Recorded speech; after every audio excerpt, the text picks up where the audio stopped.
Good evening to all of you. Am I audible?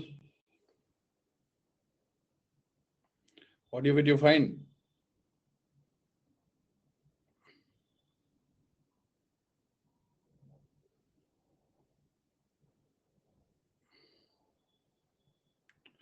Okay. Good evening to all of you. Good evening.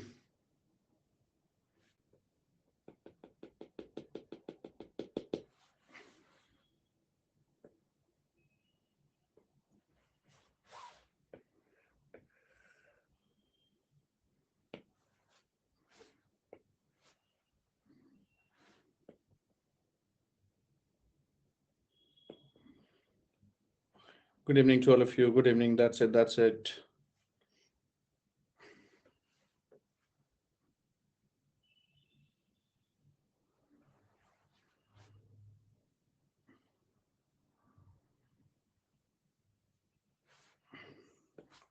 So we'll continue the discussion on the concepts that we started in yesterday's session. This will be our third class.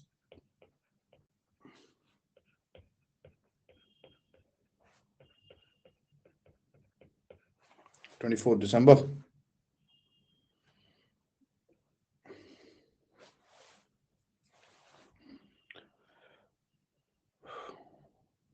Good evening to all of you. I'm very good. Bye. Thank you. Fine. आप लोग भी ठीक रहो, पढ़ते रहो.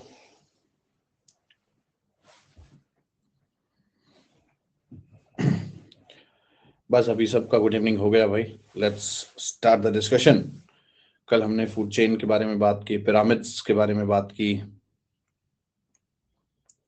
Long time sir, great to see you again. Long time कैसे भाई? कल ही तो मिले थे यार. लॉन्ग टाइम कैसे? कल तो मिले थे यार. साहिल क्या यार, कल कहाँ थे तुम? So we were discussing about ecology and ecosystem functioning.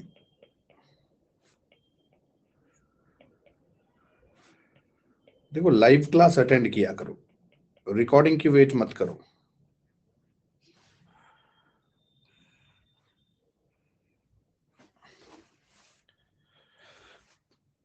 Sir Christmas holiday will be there. बिल्कुल क्रिसमस की छुट्टी है भाई कल सारे देश में. हम लोग शाम को क्लास लगाएंगे अपनी. पूरा देश छुट्टी मना रहा है, और क्या चाहिए बताओ. सारे देश की छुट्टी है, बिल्कुल चिंता की बात नहीं. हमारी क्लास शाम को 6 बजे होगी. हमारी भी छुट्टी है पूरे दिन की. इवनिंग में विल हैव द क्लास.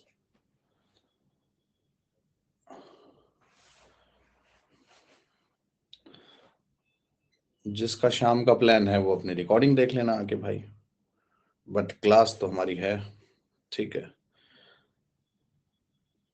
जब तक कि कोई अनफोर्सीन सर्कमस्टेंस ना हो तब तक तो क्लास है हमारी. कभी कभी हो जाता है कुछ अनअवॉइडेबल सर्कमस्टेंस, बट अभी तक तो ऐसा है कि we have a class at 6 PM.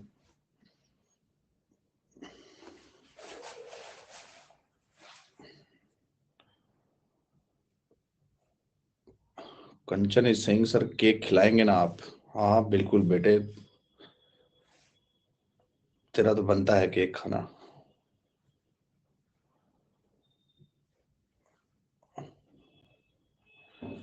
We'll wait for 2 more minutes. More people will join. After that, we'll start the discussion.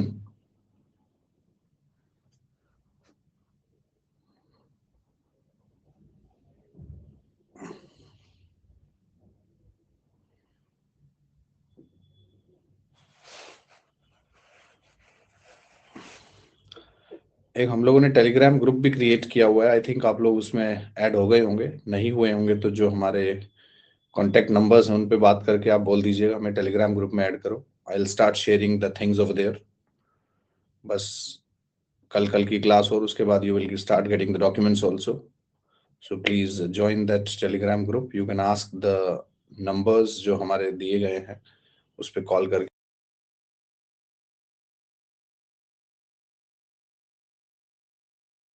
Chain की बात की. Do we have some issue? Is there a glitch or it's going well now? ठीक चल रहा है ना? चलो 20 second freeze हुआ था. फ्रीज तो हो ही रखा है यार, इतनी ठंडी हवा चल रही है बाहर, बहुत ठंडी है भाई. अरे अब समझ आ गया भाई, हुआ था अब ठीक हो गया. बस करो यार, सबको अपनी राय देनी है यहाँ पे. सो नेक्स्ट टॉपिक इसी कॉन्सेप्ट वाली लीग में ही है. उसे आप अप्लाइड भी कह सकते हो और कॉन्सेप्ट भी कह सकते हो. That's a very very important topic. That is about toxins accumulation in a food chain.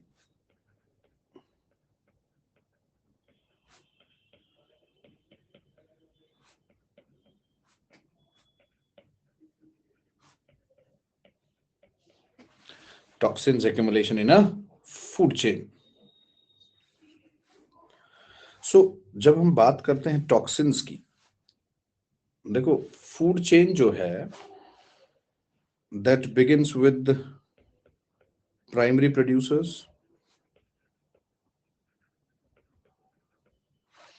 Primary producers से ये प्राइमरी कंज्यूमर्स की तरफ जाएगा, secondary consumers, tertiary consumers, and last में it will be the top carnivore. ठीक है, तो this is what is the food chain that it goes. But कई बार क्या होता है, लेट्स से कि एग्रीकल्चरल केमिकल्स हैं,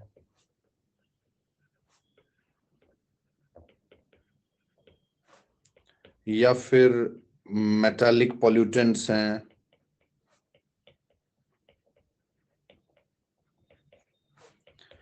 या माइक्रोप्लास्टिक्स और माइक्रोबीड्स हैं,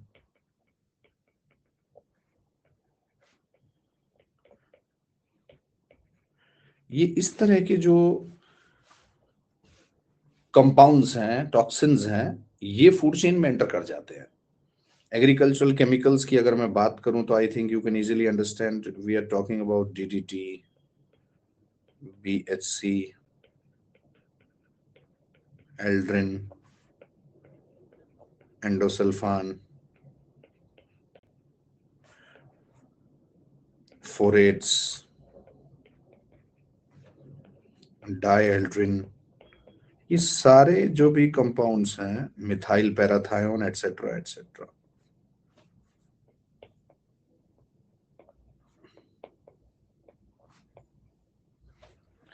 ये जो कंपाउंड्स हैं ये सारे एग्रीकल्चरल केमिकल्स हैं, प्राइमरीली ये पेस्टिसाइड्स हैं. These are pesticides. ठीक है, ये जो पेस्टिसाइड्स हैं, ये सारे पेस्टिसाइड्स नॉन बायोडिग्रेडेबल नेचर के हैं.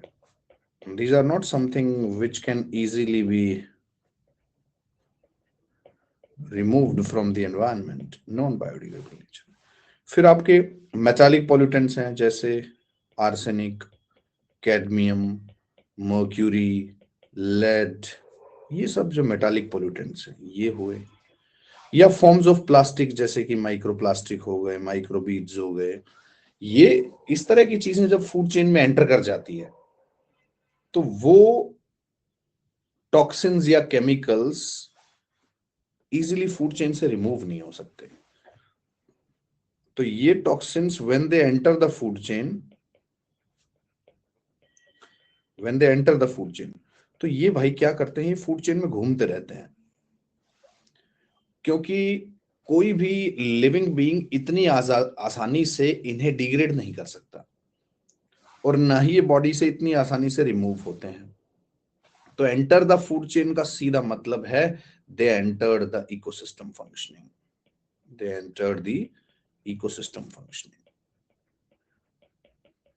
करेक्ट. जैसे एक बड़ा क्लासिकल एग्जाम्पल है, there is a very classical example that we have. एक बार रुको भाई, people are again saying sir audio and video is lagging. Is it fine और it is a problem to all? चलो फिर ठीक है, maximum people they are saying going well. So ecosystem की जैसे फंक्शनिंग है उसमें प्रॉब्लम क्रिएट करेंगे। एक बड़ा क्लासिकल एग्जांपल है, जैसे भाई केटल्स का क्या है, जब हम केटल्स की बात करते हैं तो केटल्स में मिल्क यील्डिंग बढ़ाने के लिए, to enhance the milk yielding in cattles, कुछ हार्मोनल इंजेक्शंस दिए जाते थे उन्हें। कॉन्टिन्यूअसली हम लोग क्या करते हैं, इंजेक्ट करते हैं केटल्स को, ताकि उनके मिल्क फॉर्मेशन बेटर रहे और we can have more of the milk with that. हाँ, most common hormonal injection oxytocin का दिया जाता है, ठीक है। अब ये जो कॉन्टिन्यूअस इंजेक्शंस दिए जाते हैं, these are painful thing for the animal. तो इस पेन को रिलीव करने के लिए, इस पेन से रिलीफ दिलाने के लिए कैटल को एक एनाल्जेसिक मेडिसिन, एनाल्जेसिक का मतलब होता है which are pain killers, analgesic का मतलब होता है विच आर पेन किलर्स। बड़ा फेमस केस है, एक डाइक्लोफेनाक नाम से पेन किलर दिया जाता था, एनाल्जेसिक मेडिसिन दिया जाता था, यस। और ये डाइक्लोफेनाक क्या हुआ, this diclofenac started getting accumulating in kettles, started getting accumulated in kettles, ये एक्यूमुलेट होना शुरू हो गया। अब ये जब डाइक्लोफेनाक एक्यूमुलेट होना शुरू हो गया केटल्स में, क्यों? क्योंकि केटल्स में जो, जैसे ह्यूमंस में हो या केटल्स में हो, जो लिवर है, इसके एंजाइम्स ब्रेक डाउन करेंगे केमिकल्स को, मेडिसिन को जो आप कंज्यूम कर रहे हो। तो इसका कंप्लीट ब्रेकडाउन नहीं हो रहा केटल्स में, तो डाइक्लोफेनेक एक्यूमुलेट होना शुरू हो गया केटल्स के अंदर, यस। फिर केटल्स की डेथ हुई, और डेथ के बाद वल्चर्स ने इन पे फीड करना शुरू किया। Vultures they feed on kettles. तो जैसे ही वल्चर्स ने इन पे फीड करना शुरू किया, जो डाइक्लोफेनेक था जो कि केटल्स में था, इट एंटर्ड इनटू वल्चर्स, और वल्चर्स की किडनी पे प्रेशर क्रिएट हो गया, वल्चर्स की किडनी पे प्रेशर क्रिएट हो गया, करेक्ट। तो किडनी फेल होना शुरू हो गया वल्चर्स के अंदर। अब डेथ के बाद वल्चर्स ने फीड किया, तो ये डाइक्लोफेनेक वल्चर्स में एंटर कर गया और किडनी फेल होना शुरू हो गया। तो ये जो केस था, इसकी वजह से सिग्निफिकेंट डिक्लाइन हुआ in the population of vultures in India, decline of population of vultures in India. तो इंडिया में वल्चर्स की पॉपुलेशन डिक्लाइन करना शुरू कर गई, करेक्ट। अब इस वजह से हमने अब डाइक्लोफेनेक को बैन कर दिया है, किस चीज के लिए, वेटनरी पर्पस के लिए। मतलब कैटल्स को आप डाइक्लोफेनेक नहीं दे सकते, you can not give diclofenac to, correct. तो आप इन्हें डाइक्लोफेनेक नहीं दे सकते। आप ह्यूमन यूज के लिए अभी भी डाइक्लोफेनेक इस्तेमाल हो रहा है। अब देखो, अब जो हमारा केस है, डाइक्लोफेनेक एक केमिकल है जो एक्यूमुलेट हुआ पहले केटल्स में, first it entered into kettles, और उनकी डेथ के बाद ये डाइक्लोफेनेक एक्यूमुलेट हुआ वल्चर्स में। तो जब कोई भी केमिकल है, टॉक्सिन है या पॉल्यूटेंट्स हैं, जब वो फूड चेन में एंटर करते हैं, कोई भी देखो, केमिकल हो सकता है, टॉक्सिन हो सकता है, पॉल्यूटेंट हो सकता है, जो कि फूड चेन में एंटर करता है। तो जो इसकी फर्स्ट एंट्री है, मैंने कहा है फर्स्ट एंट्री है फूड चेन में, I am not saying first trophic level की एंट्री है, ट्रॉफिक लेवल की बात नहीं कर रहा मैं, आई एम सेइंग कि this is the first entry that we have. तो जो हमारी फर्स्ट एंट्री है इस टॉक्सिन की फूड चेन में, उसे बायो एक्यूमुलेशन कहते हैं, we call it as bio accumulation. अब ये फर्स्ट एंट्री है, तो ये first entry first trophic level भी हो सकता है, सेकंड भी हो सकता है, थर्ड भी। जैसे फॉर एग्जांपल, ग्रास को खाया कैटल ने और कैटल को खाया टाइगर ने। अब डाइक्लोफेनेक सीधा एंटर किया कैटल में, तो this is not a first trophic level, second trophic level पे एंट्री की ना, बट स्टिल एक बायोलॉजिकल स्पीशीज में वो केमिकल एक्यूमुलेट हुआ, तो उसे बायो एक्यूमुलेशन कहा जाता है। बायो एक्यूमुलेशन, तो ध्यान रखना, bio accumulation is the first entry in a food chain, but that does not mean it is the entry at the first trophic level.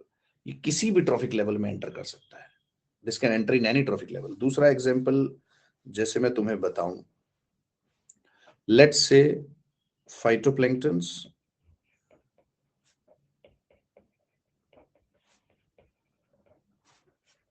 taken up by zooplanktons,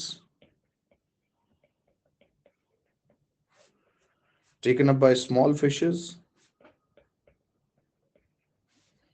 taken up by large fishes. अब ये सारे के सारे जिस water body में है, all these they are present in some water body, ये सारे के सारे किसी वाटर बॉडी में है, और उस वाटर बॉडी में लेट्स से कोई मेटालिक पोल्यूटेंट है, लेट्स से उस वाटर बॉडी में कोई मेटालिक पोल्यूटेंट है, ठीक है। वो मेटालिक पोल्यूटेंट जूप्लैंक्टन्स में भी एंटर हो सकता है, वो स्मॉल फिशेस में भी एंटर हो सकता है, वो लार्ज फिशेस में भी एंटर हो सकता है, इनफैक्ट वो फाइटोप्लैंक्टन्स में भी एंटर हो सकता है, करेक्ट। तो इनमें एंटर कर सकता है ये मेटालिक पोल्यूटेंट, बट इसके चांसेस कम रहते हैं, साइज छोटा होता है इनका, तो इनमें कहीं भी एंटर कर सकता है। तो कोई जरूरी नहीं है कि वो किसी स्पेसिफिक ट्रॉफिक लेवल पे, फर्स्ट पे, सेकंड पे या थर्ड पे जाए, किसी में भी एंटर कर सकता है, करेक्ट। जैसे कि जब मर्क्यूरी कंटामिनेशन हो गया था,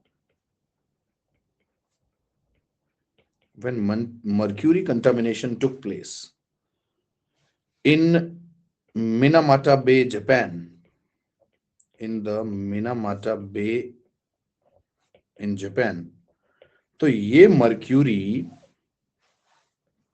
this mercury entered into the fishes, this mercury directly entered into the fishes, तो थर्ड ट्रॉफिक लेवल पे आ गया, फोर्थ पे आ गया, यस। अब ये जो फिशेस हैं, इन फिशेस को कुछ एनिमल्स ने कंज्यूम किया, जैसे कि लेट्स से कैट्स ने कंज्यूम कर लिया, तो अब ये मर्क्यूरी फिशेस से आ गया कहां जाके, आगे कैट्स में आ गया मर्क्यूरी। अब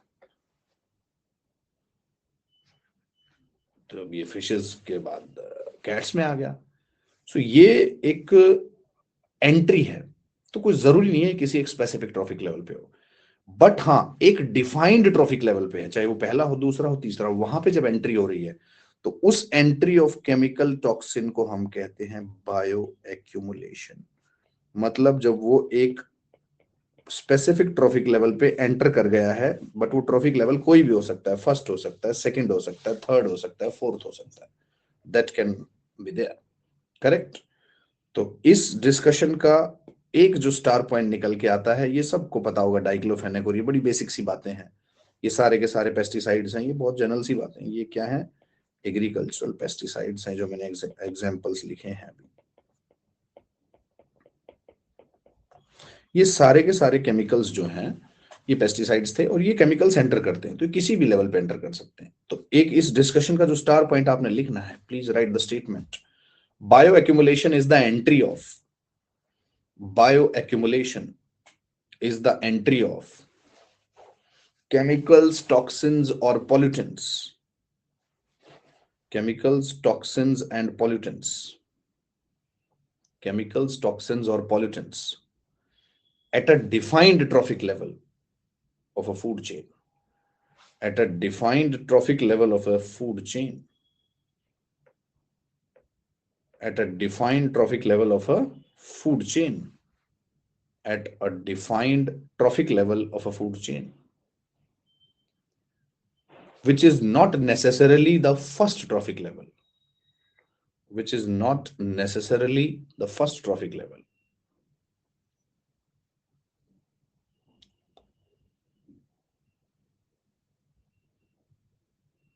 अब इस बायो एक्यूमुलेशन के एग्जाम्पल्स आपके पास बहुत हैं। जैसे पहला एग्जाम्पल है DDT entering into the plants. जो आपने डीडीटी इस्तेमाल किया था एज अ पेस्टिसाइड, वो प्लांट्स में एंटर कर गया। दूसरा example mercury entering into fishes of Minamata bay. Mercury entering into the fishes of Minamata Bay. Cadmium poisoning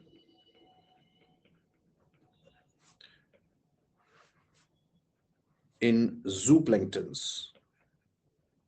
ये सिर्फ एग्जाम्पल्स हैं भाई। कैडमियम पॉइजनिंग इन zooplanktons। और अभी हमने बात की थी डाइक्लोफेनेक की। डाइक्लोफेनेक एक्यूमुलेशन इन केटल्स। और भी बहुत एग्जाम्पल्स हो सकते हैं, कोई लिमिट नहीं है इनकी। डाइक्लोफेनिक कैडमियम इन शेलफिश कह लो भाई, ठीक है। तो आपके पास बहुत से एग्जांपल्स हो सकते हैं किसी एक ट्रॉफिक लेवल पे। ये देखो, ये ट्रॉफिक लेवल नंबर 1 है। फिश वाला ट्रॉफिक लेवल नंबर 3 भी हो सकता है, ट्रॉफिक लेवल नंबर 4 भी हो सकता है। जू प्लैंक्टन ट्रॉफिक लेवल नंबर 2 है, केटल्स है वो ट्रॉफिक नंबर 2 है। तो किसी भी लेवल पे एंट्री हो सकती है इसमें। It can be having entry at any defined trophic level, correct. उसे बायो एक्यूमुलेशन कहते हैं। अब दूसरी टर्म है जिसे आप कहते हो बायो एम्प्लीफिकेशन,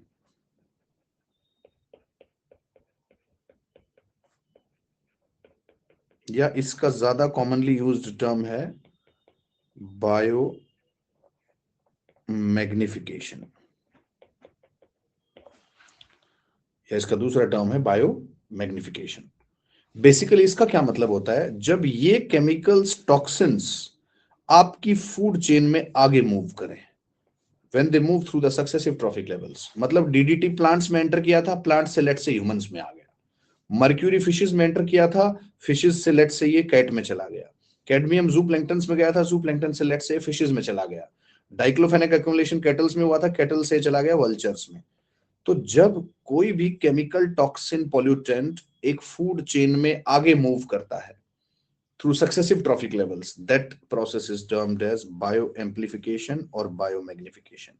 उस प्रोसेस को हम कहते हैं बायो एम्प्लीफिकेशन या बायो मैग्निफिकेशन।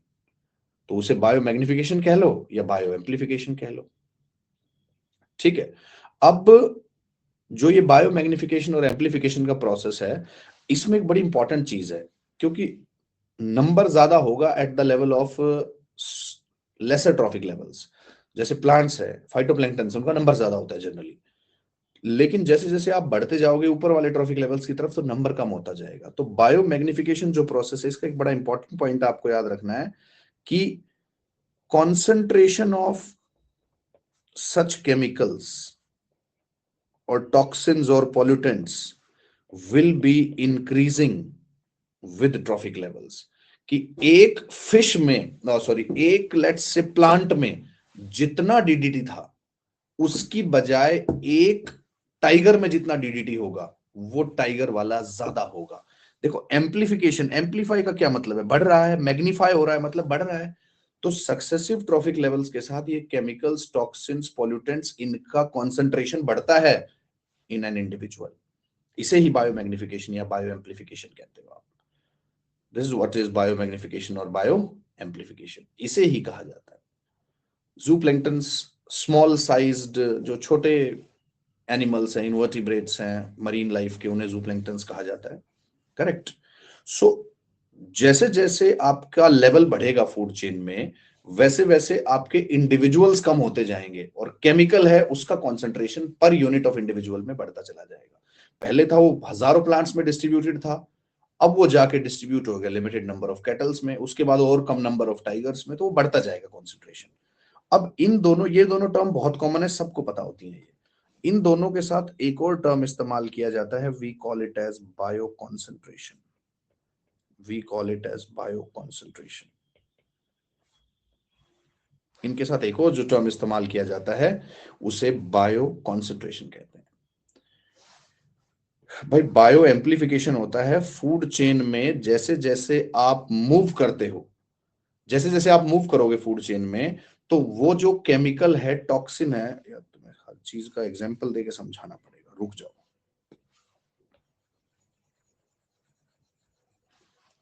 सुनो भाई, फॉर एग्जाम्पल आपने डीडीटी का इस्तेमाल किया, DDT used as insecticide in agriculture. Insects को मारने के लिए आपने अपने फील्ड्स में डीडीटी इस्तेमाल किया, करेक्ट। अब ये जो डीडीटी है ये एंटर किया प्लांट्स में, यस। और ये जो डीडीटी है इसकी ये डिस्ट्रीब्यूट हुआ, let's say for example 1000 plants में। अब ये डीडीटी प्लांट से मूव कर गया किसमें, हर्बीवोर्स में। जब हर्बीवोर्स ने प्लांट्स को कंज्यूम किया, इनका नंबर 50 होगा, तो अब 50 में वो डीडीटी डिस्ट्रीब्यूट होगा तो कॉन्सेंट्रेशन बढ़ेगी उसकी। अब हर्बीवोर के ऊपर 50 हार्बीवोर्स के ऊपर 5 कार्निवोर हैं, अब इनमें डिस्ट्रीब्यूट होगा वो केमिकल, तो per unit presence of chemical बढ़ेगा। एक इंडिविजुअल के बेसिस पे उस केमिकल का कॉन्सेंट्रेशन बढ़ता जाएगा। ये जो प्रोसेस हुआ कि फूड चेन में एंट्री तो की थी डीडीटी ने प्लांट्स के साथ, बट प्लांट से हर्बीवोर में चला गया, हर्बीवोर से कार्निवोर में चला गया। इसी चीज को बायोमैग्निफिकेशन कहते हैं। This is what we call it as biomagnification. This is what we call it as biomagnification. ठीक है। अब जो दूसरा है आपका एक टर्म जो मैंने कहा, जो इन दोनों के साथ इस्तेमाल होता है, that is not that much famous, bio concentration. Bio concentration. अब बायो कॉन्सेंट्रेशन जो टर्म है ये इस्तेमाल होता है फॉर बायो एक्यूमुलेशन। ये बड़ी इंपॉर्टेंट टर्म है, ध्यान से समझो इसको, यहां कंफ्यूजन रहता है बहुत स्टूडेंट्स को। This is a term we use for bio accumulation, but इतना आसान काम नहीं है। फॉर एग्जाम्पल प्लांट्स में जब डीडीटी एंटर किया, डीडीटी इन प्लांट्स एंटर किया, we call it as bio accumulation, ठीक बात है। इसके बाद जब डाइक्लोफेनेक केटल्स में एंटर किया, we call it as bio accumulation, ठीक बात है। जब mercury fishes of Minamata bay में एंटर किया, पानी में से फिशेज में चला गया, फिशेज ऑफ मिनामाटा बे में एंटर किया, उसे बायो एक्यूमुलेशन कहते हैं, ठीक बात है। किसी भी एक फूड चेन के लेवल पे एंट्री करना किसी केमिकल की, टॉक्सिन की, पॉल्यूटेंट की, is bio accumulation. Bio concentration is a term we use for bio accumulation which is taking place in aquatic conditions. Aquatic environment में जो बायो एक्यूमुलेशन हो रहा है उसे आप स्पेसिफिकली बायो कॉन्सेंट्रेशन भी कह सकते हो। तो DDT in plants is bio accumulation, but it is not bio concentration. Diclofenac in kettles is bio accumulation, but it is not bio concentration. Mercury in fishes of Minamata Bay is bioaccumulation. It can also be termed as bioconcentration. So bioconcentration वो bioaccumulation है जो water conditions में हो रहा है। तो दोनों term इस्तेमाल हो सकती हैं एक्वेटिक एनवायरनमेंट में। तो इसका मतलब है हम कह सकते हैं all the cases of bioconcentration are bioaccumulation, but bioaccumulation are not necessarily bioconcentration. इसका एक स्टार सेंटेंस जो लिखना है वो लिख दो। Please mention bioconcentration is the bioaccumulation. Bioconcentration is the bioaccumulation. Bioconcentration is the bioaccumulation taking place. Is the bioaccumulation taking place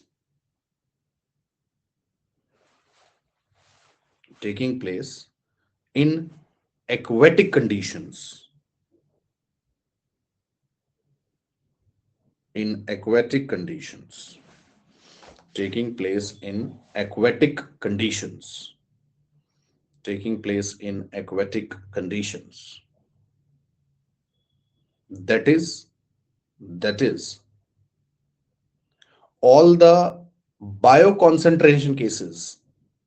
That is all the bioconcentration cases can be termed as bioaccumulation.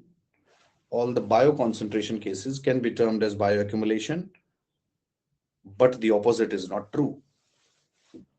But the opposite is not true. But the opposite is not true. Opposite is not true.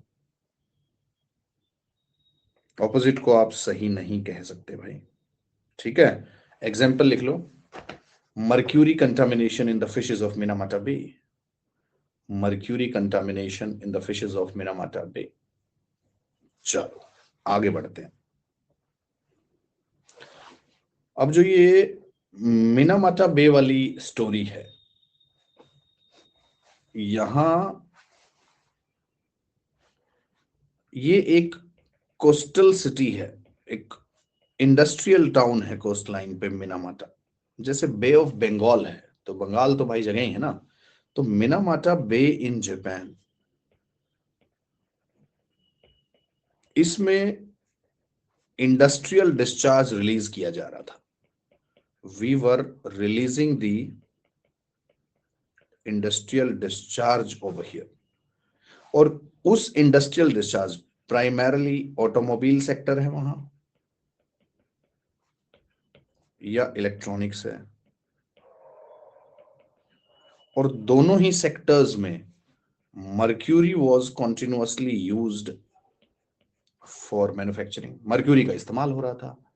तो जैसे जैसे ये industrial discharge Minamata bay में जाता गया, तो Minamata bay में entry हो गई मर्क्यूरी की। Significant concentration of mercury entered in Minamata bay, ठीक है। सो मर्क्यूरी एंटर कर गया फ्रॉम दिस इंडस्ट्रियल डिस्चार्ज। ये जो इंडस्ट्रियल डिस्चार्ज था, यहां से मिनामाटा बे में मर्क्यूरी आ गया।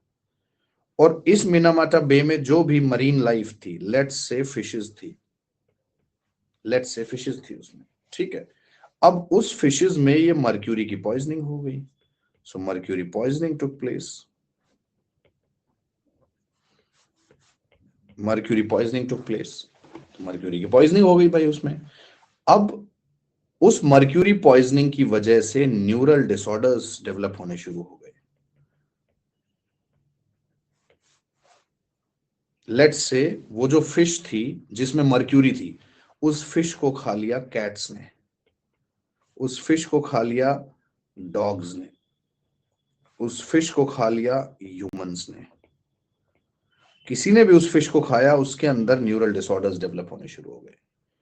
और क्योंकि ये बीमारी मिनामाटा रीजन से शुरू हुई थी, इस न्यूरल डिसऑर्डर जो कि मर्क्यूरी पॉइजनिंग की वजह से शुरू हुआ था, इसे नाम दे दिया मिनामाटा डिजीज। मिनामाटा डिजीज, इसे नाम दे दिया मिनामाटा डिजीज, करेक्ट। इसे मिनामाटा डिजीज बोल दिया हमने। अब जो मिनामाटा डिजीज है, ये मर्क्यूरी पॉइजनिंग की वजह से हो रहा था। तो इस मर्क्यूरी पॉइजनिंग और कंटामिनेशन को रोकने के लिए इंटरनेशनल लेवल पे एक कन्वेंशन बनाई गई, मिनामाटा कन्वेंशन ऑन मर्क्यूरी, जिसका यही ऑब्जेक्टिव था कि मर्क्यूरी की कंटामिनेशन को रोका जाए, उसके स्प्रेड को रोका जाए, उसके यूज को रोका जाए, ताकि ये डिसऑर्डर स्प्रेड ना हो। तो वो मिनामाटा कन्वेंशन बनाया गया। And I will be more than happy अगर आप में से कोई बताए कि मिनामाटा कन्वेंशन के प्रोविजंस को फुलफिल करने के लिए कंट्री को सपोर्ट कहां से मिलता है, फाइनेंशियल सपोर्ट है जो मिनामाटा कन्वेंशन का, वो कहां से आता है। Can somebody help me in that? थोड़ा देखिए तो सही, तुम कितना पढ़ के आए हो। यस, वाह, 2 स्टूडेंट ने आंसर किया है GEF, UNEP, GEF। तो भाई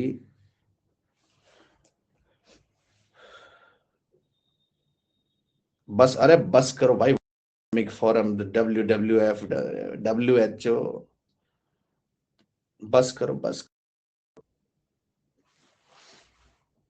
ग्लोबल एनवायरमेंटल फैसिलिटी, भाई मेरी क्लासेस में आपको एक टॉपिक नहीं मिलेगा, पहले बता रहा हूं मैं कहीं कुछ भी कनेक्ट करता हूं, मेरा दिमाग थोड़ा सा खराब है, जो मेरे स्टूडेंट उन्हें पता होगा। तो अब बात होगी ग्लोबल एनवायरमेंटल फैसिलिटी की।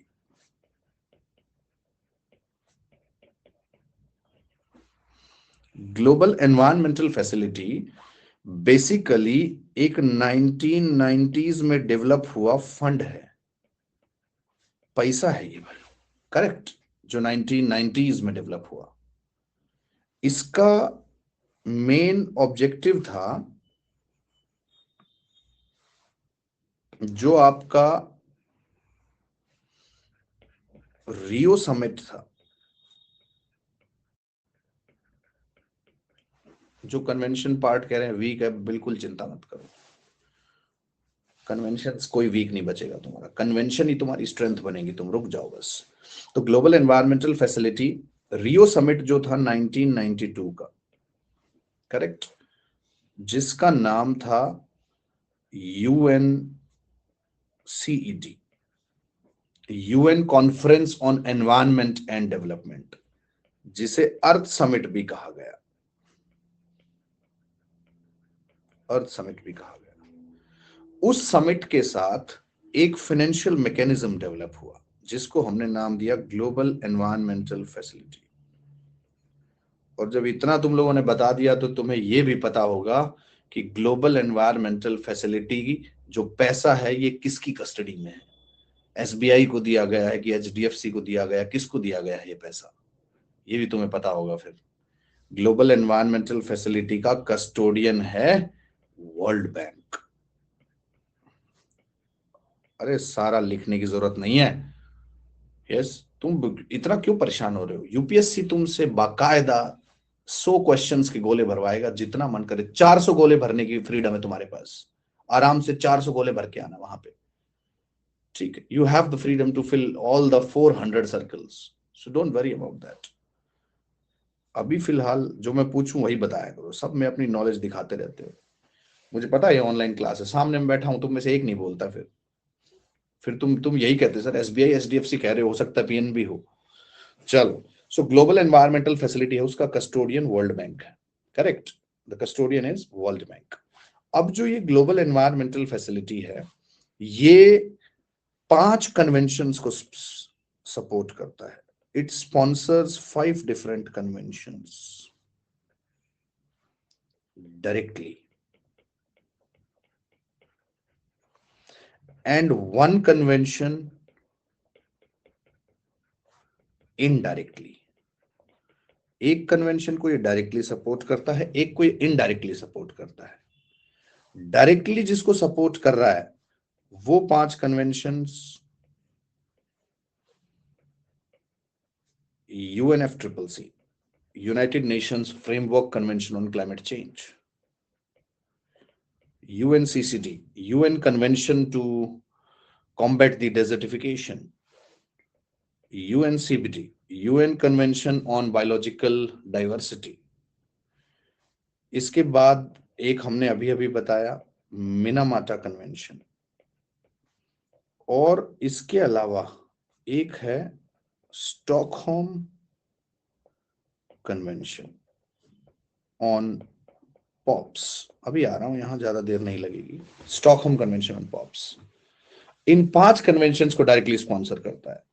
क्या कोई मेरी मदद कर सकता है कि इनडायरेक्टली किस कन्वेंशन को स्पॉन्सर कर रहा है? देखो भाई, एक चीज बिल्कुल ध्यान रखना, जब मैं क्वेश्चन पूछूं तो अपना दिमाग लगाओ, गूगल का इस्तेमाल मत करो। एग्जाम में वो नहीं मिलेगा, यहां सीखने का टाइम है। और सीखो, सीखो, ये सब्जेक्ट विल हैंडल, बिल्कुल घबराने की जरूरत नहीं है। क्योटो, बेसिल, कोशिश करो यार, गलत होगा क्या होगा ज्यादा से ज्यादा, और क्या होगा, नगोया, एजेंडा 21, और कोई, पेरिस, पेरिस पेरिस 2015 का है नालायक कोई, ये 19, इतना भी कोशिश मत करो, ये 1992 का है, तुम 2015 में घूम रहे हो। ये ध्यान से सुनो, अब मैं काम की चीज बता रहा हूं, सुन लो। अरे बस करो, अब लिखना बंद करो। ये मॉन्ट्रियल प्रोटोकॉल, जो कि ओजोन डिप्लीशन को रोकने के लिए, उसको सपोर्ट नहीं करता। It is not sponsoring the Montreal Protocol. But if a country is planning to phase out the ozone depleting substances,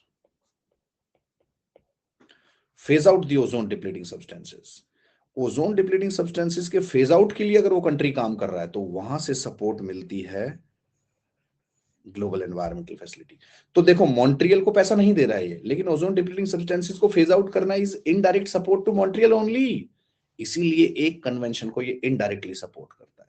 तो बाकी बड़ी जनरल सी चीजें थी, यही इसका स्टार पॉइंट है, लिख लो। Global environmental facility indirectly supports the Montreal Protocol. Global Environmental Facility indirectly supports the Montreal Protocol.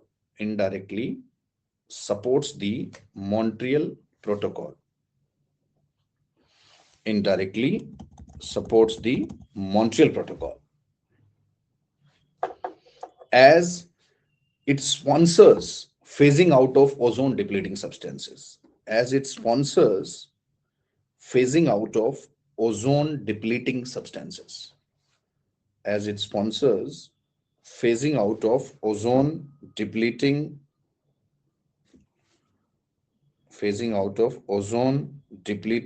substances. Ozone depleting substances, ठीक है जी। चलो, तो ग्लोबल एनवायरमेंटल फैसिलिटी को यहां से पैसा मिलता है, यहां पैसा सप्लाई कर रहा है वो भाई, ठीक है। तो ये मिनामाटा कन्वेंशन है। अब ये जो केमिकल्स टॉक्सिन्स, देखो मैंने को टॉपिक शुरू किया था फूड चेन से मैं आ गया टॉक्सिन्स एक्यूमुलेशन। अब टॉक्सिन्स एक्यूमुलेशन से मैंने सारी चीजें बताई, mercury contamination, this that and all, bio magnification, global. अब इस तरह के टॉक्सिन्स की जब बात करें तो हमने एक बात कर ली मर्क्यूरी की कंटामिनेशन, तो मर्क्यूरी की कंटामिनेशन से मिनामाटा डिजीज हो रहा है।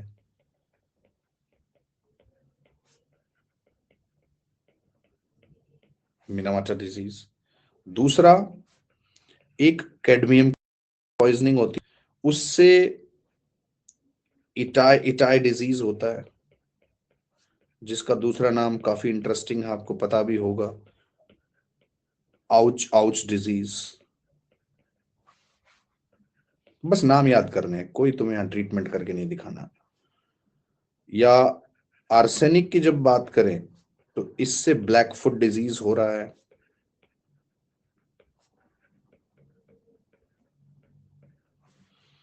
ठीक है। लेड जो है, it can even lead to cancer, lead से कैंसर तक भी जा रहा है भाई। जब आप फर्टिलाइजर्स का भी तो इस्तेमाल ज्यादा कर सकते हो भाई, सिर्फ पेस्टिसाइड्स ही क्यों, फर्टिलाइजर्स का भी इस्तेमाल ज्यादा हो रहा है। तो फर्टिलाइजर्स में सबसे ज्यादा इस्तेमाल होता है यूरिया का। Urea is a nitrogenous fertiliser, तो इसका मतलब है excessive nitrogen compounds can reach up to the ground water. पानी जब बारिश होगी, बारिश के साथ नीचे चला गया, बारिश के साथ नीचे चला गया, करेक्ट नॉट? तो बारिश के साथ जब वो पानी नीचे की तरफ जाएगा तो वहां जो नाइट्रोजन है उसके कंपाउंड्स हैं वो ग्राउंड वाटर में मिक्सअप हो जाएंगे। सो फर्टिलाइजर्स जो हैं, जैसे यूरिया हुआ, वो एक्सेसिव अमाउंट में पहुंच जाते हैं। कहां पे? Excessive amount of nitrogen compounds, excessive amounts of nitrogen compounds.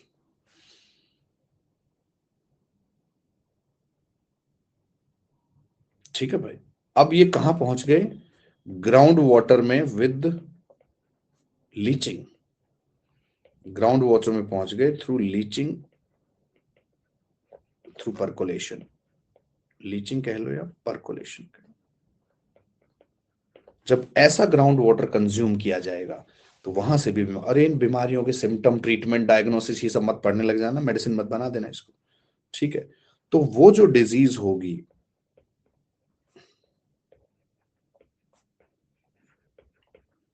उसे कहा जाता है मेथेमोग्लोबिनीमिया। नाम से डरने की जरूरत नहीं है, हीमोग्लोबिन सबको पता है, उसके आगे मेट, हीमोग्लोबिनीमिया, मेथेमोग्लोबिनीमिया।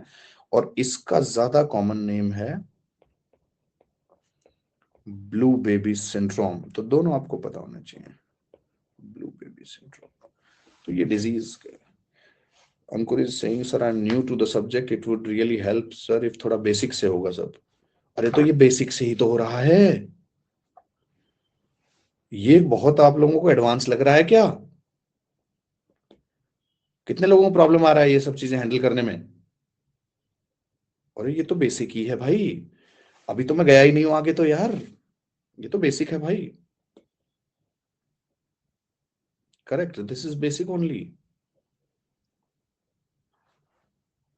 तो अंकुर अगर तुम्हें ज्यादा दिक्कत हो तो तुम हेल्पलाइन पे कॉल करके किसी दिन मुझसे बात कर सकते हो, आई कैन हेल्प यू। ठीक है, किसी को भी दिक्कत हो तो हमारा हेल्पलाइन नंबर है, कभी टाइम ले सकते हो आप बात करने का, वी कैन कनेक्ट, ऐसी कोई बात नहीं है। ठीक है भाई, कोई दिक्कत नहीं है, तो we can connect and we can handle that. बाकी ये बेसिक ही है भाई। देखो एक बात ये है कि जब प्रीलिम्स इतना नजदीक है हमारा, ये 2026 प्रीलिम्स का कोर्स है, मेरा नंबर नहीं, हेल्पलाइन के नंबर पे। हेल्पलाइन का नंबर तुम्हें कोर्स के साथ अच्छे से मिला होगा, मेरा नंबर दे दिया, 2-2 बजे रात को मैसेज करोगे सर नींद नहीं आ रही क्या करें, सर क्या करेंगे इसमें, सर को खुद नहीं आ रही। ठीक है, तो कोई ये बिना वजह के सजेशंस मत दो भाई लोगों को कि शंकर की बुक पढ़ लो या कुछ नहीं। देखो जो पढ़ा रहा हूं इससे काम चल जाएगा, इस तरह के सजेशंस मत दो। करेक्ट, थोड़ा सा आपको टर्मिनोलॉजी कैच करने में लगेगा आपको, ठीक है। बाकी कोई बुक नहीं पढ़नी है, मैं तुम्हें क्लियर कर रहा हूं, कोई बुक नहीं पढ़नी है, कोई एक्स्ट्रा चीजें नहीं पढ़नी है। जितना मैं स्क्रीन पे लिख रहा हूं इसको ढंग से पढ़ लेना। कुछ कुछ चीजें जो बिल्कुल फैक्चुअल है वो मैं हो सकता है तुम्हें हैंड आउट टाइप में दे दूं, जैसे कोई बहुत बेसिक फैक्ट है यार, उसको मैं समझाने का कोई लॉजिक ही नहीं है, तो वो मैंने तुम्हें हैंड आउट में दे दिया, पढ़ लेना उसको, उसको हैंड आउट में उसमें पढ़ लेना, तो तुम्हें सारा कुछ मिल जाए। अभी तो करंट अफेयर्स भी तुम्हारे लिए तैयार कर रहा हूं भाई, मैं जुलाई अगस्त तक पहुंच गया हूं मैं, जनवरी से शुरू करके थोड़ा और भी पीछे से चल के, तो काफी हो जाएगी चीजें, चिंता मत करो इस चीज की तुम, ठीक है। सब कुछ हो जाए, कोई बुक नहीं पढ़नी है। एक्चुअल में बात क्या है, आप लोगों ने जरूर कोई ना कोई बुक ट्राई की होगी, प्रॉब्लम ये है कि बुक एग्जाम ओरिएंटेड नहीं है, इतनी अननेसेसरी इंफॉर्मेशन लिखी हुई है जो देखने में तो अच्छी लगती है, साइंटिफिक भी है, रेलेवेंट भी है, जानना चाहिए, लेकिन वो पेपर में नहीं आती। जैसे मैंने कल ही एग्जांपल दिया तुम्हें, अरे भाई तुम सारे के सारे national park wildlife sanctuary रटोगे, तुम क्या पागल हो यार? It is like the same thing कि आपने कॉन्स्टिट्यूशन के सारे आर्टिकल रट लिए, किस लिए रटने, तुम क्या बाबा साहिब समझते हो खुद को? तुम क्यों रटोगे सारे आर्टिकल, मुझे बताओ कॉन्स्टिट्यूशन के? और तुम क्या रटोगे, माथुर सर को नहीं पता होंगे सारे आर्टिकल, मुझे कौन सा सारे नेशनल पार्क पता है, और मैंने पता भी क्यों करने हैं यार, मैं कोई फॉरेस्ट गार्ड हूं, मुझे क्या मतलब है? All national park name location, ये वही लोग हैं जिन्होंने साइंस में लोगों का दिमाग खराब किया था। ये जो लोग हैं ना जो नेशनल पार्क याद कराते हैं, याद करते हैं, ये वो लोग हैं जिन्होंने पीरियोडिक टेबल रटी होगी कि ये एलिमेंट इतने एटॉमिक नंबर पे है। अरे उसका क्या मतलब है यार, कोई लॉजिक नहीं, कुछ नहीं।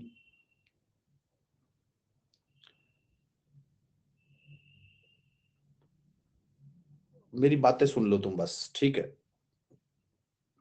कोई फायदा नहीं है इस चीज का।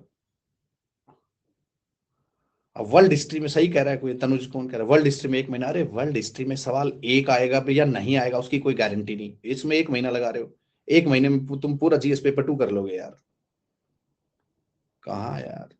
चलो अब शांति, stop the messaging part now, stop the messaging part, ठीक है।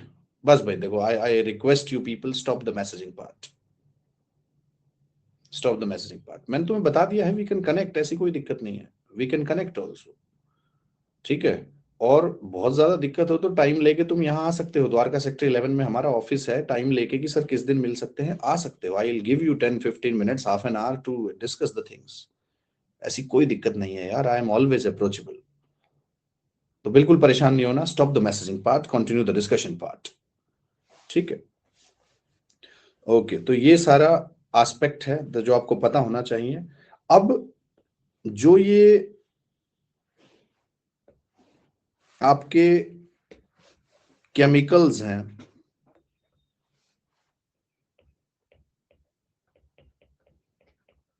या टॉक्सिन्स हैं, या फिर लेट्स से मेटालिक पोल्यूटेंट्स हैं,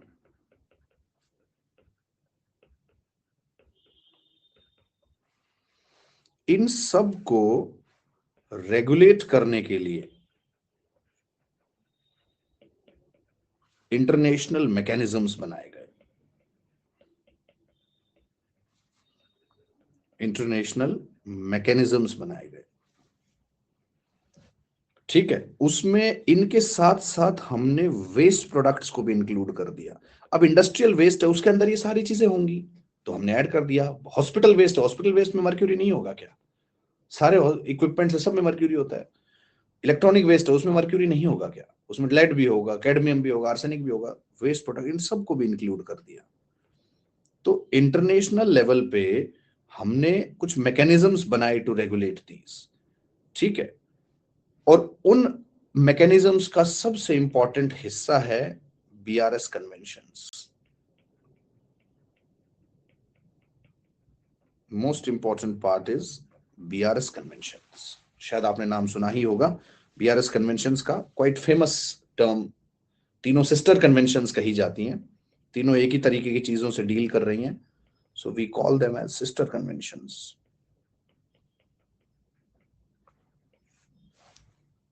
ठीक है। B stands for Basel convention, R stands for Rotterdam convention, and S stands for Stockholm Convention. S stands for Basel Convention, Rotterdam Convention, Stockholm Convention, ठीक है। 3 कन्वेंशंस बनाई गई, बेसल, रॉटरडैम, स्टॉकहोम, करेक्ट।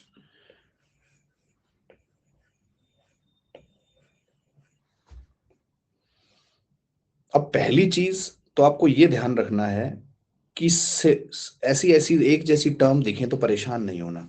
यहां मैंने term इस्तेमाल किया है Basel convention, यहां मैंने टर्म इस्तेमाल किया है स्टॉकहोम कन्वेंशन, रॉटरडैम कन्वेंशन। आपने कहीं बेसल नॉर्म्स पढ़े होंगे बैंकिंग रिफॉर्म्स के लिए इकोनॉमी के डिस्कशंस में, तो बेसल नॉर्म्स और बेसल कन्वेंशन दो अलग अलग चीजें हैं। अभी इसी लेक्चर में पीछे मैंने एक टर्म का रेफरेंस दिया था, यहां वापस आओ। I gave you the reference of, कहीं तो मैंने लिखा था स्टॉकहोम कॉन्फ्रेंस, लिखा था कि नहीं, या कल बताया था? नहीं नहीं, स्टॉकहोम का आज जिक्र नहीं आया है। चलो, यहां हमने लिखा है स्टॉकहोम कन्वेंशन। एक स्टॉकहोम कॉन्फ्रेंस आएगा, एक स्टॉकहोम कॉन्फ्रेंस आएगा, विल टॉक अबाउट दैट, ठीक है।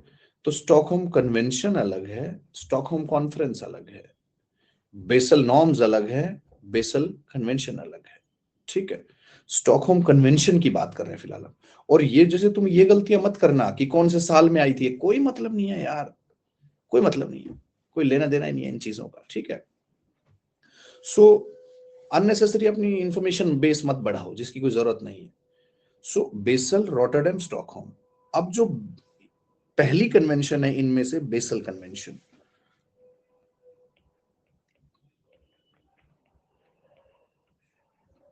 बेसल कन्वेंशन देखो, एक सेंटेंस लिखूंगा, एक फ्रेज, उसी से समझ में आ जाएगा। It is for regulation of trans boundary movement, it is for regulation of transboundary movement of hazardous waste,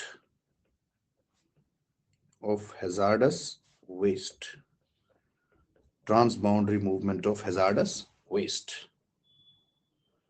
तो hazardous waste जो है उसके मूवमेंट के लिए जो रेगुलेशन के लिए जो कन्वेंशन है उसे बेसल कन्वेंशन कहते हैं। अब जैसे हैजार्डस वेस्ट में क्या हो गया भाई, industrial waste, biomedical waste, electronic waste, plastic waste, municipal solid waste, etcetera etcetera, ये सारा हैजार्डस वेस्ट है। इससे बीमारियां होंगी, इससे एनवायरनमेंट को नुकसान होगा, तो ये हैजार्डस वेस्ट हो गया। जब ये वेस्ट एक कंट्री से दूसरी कंट्री में भेजा जाए तो उसे रेगुलेट करने वाली कन्वेंशन का नाम है Basel convention. That is what is the Basel convention. Correct.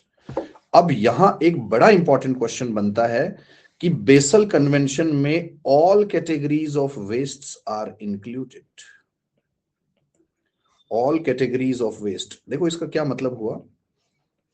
इसका मतलब हुआ कि अगर इंडिया का हैजार्डस वेस्ट हम किसी और कंट्री में भेज रहे हैं और उन्हें कह रहे हैं कि तुम अपने डेजर्ट एरिया में से डंप कर लो, फिर हम रिसाइकलिंग करवाएंगे, उसके लिए हम तुम्हें पैसा देंगे, तो इंडिया उन्हें इंस्ट्रक्शंस देगा कि इस वेस्ट के अंदर मर्क्यूरी है, इस वेस्ट के अंदर टॉक्सिन्स है, इस वेस्ट के अंदर डिजीज हो सकती है, जो भी है वो सारा बताएगा।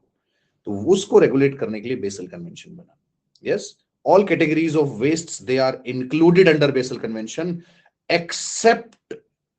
यहां पे क्वेश्चन तो यहां बनेगा ना, यूपीएससी को तो एक्सेप्ट में मजा आता है, वो तुम्हें बताएगा ही नहीं एक्सेप्ट, वो कहेगा कि all categories of hazardous waste is included under Basel convention. वो गलत स्टेटमेंट हो जाएगी। सही बात है, all categories of hazardous waste are a part of Basel convention, but there is one which is not a part of this. So except कौन से waste की बात हो रही है भाई? यस, अब तक तो ढूंढ लिया होगा कुछ लोगों ने यार। एक बचा सिर्फ, न्यूक्लियर वेस्ट। जो न्यूक्लियर रिएक्टर्स से वेस्ट जनरेट होके आ रहा है, एक्सेप्ट न्यूक्लियर वेस्ट। तो यहां से हमारी स्टार स्टेटमेंट निकल के आई, all categories of waste are regulated under Basel convention except radioactive और न्यूक्लियर वेस्ट। लिख दो इसको जल्दी से, ऐसी स्टेटमेंट्स लिख लिया करो बस तुरंत। All categories of hazardous wastes are regulated under Basel convention. All categories of hazardous wastes are regulated under Basel convention except nuclear और radioactive waste. Except nuclear और radioactive waste. Thakur Shivam Singh लिख रहा है ई वेस्ट, और यहां मैंने जो ई waste लिखा हुआ ये अलग है भाई, कुछ देखते तो है नहीं क्या लिख रहा है मास्टर।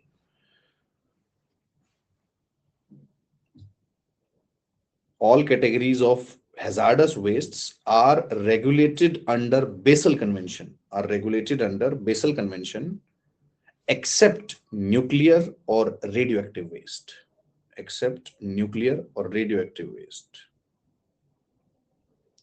डन। ठीक है भाई। MSW is municipal solid waste, BMW is biomedical waste, hospital waste कहते हैं जिसको, बीएमडब्ल्यू वो है। ठीक है, सो ये बेसल कन्वेंशन है। ठीक है, दूसरा जो कन्वेंशन है वो रॉटरडैम कन्वेंशन है।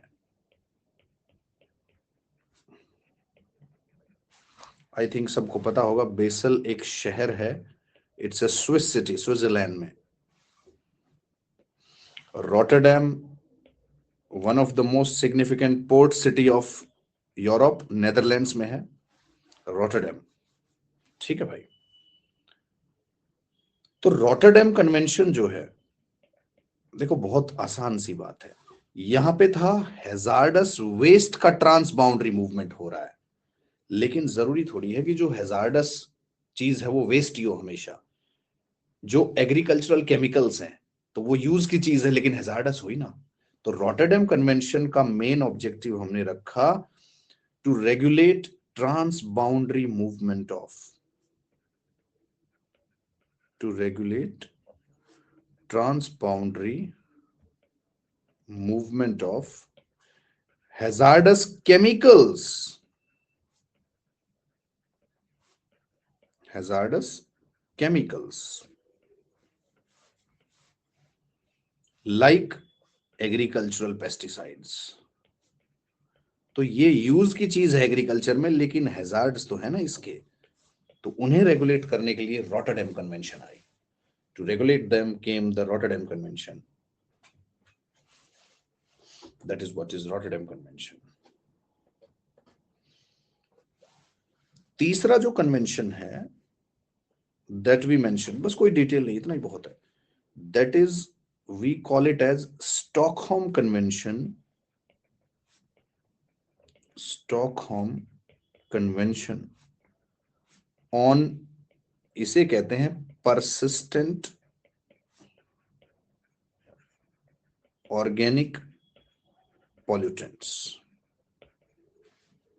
POPs, Stockholm Convention on Persistent Organic Pollutants, that is POPs. अब ध्यान दो, यहां पे देखो, अभी हमने एग्जाम्पल दिया DDT या BHC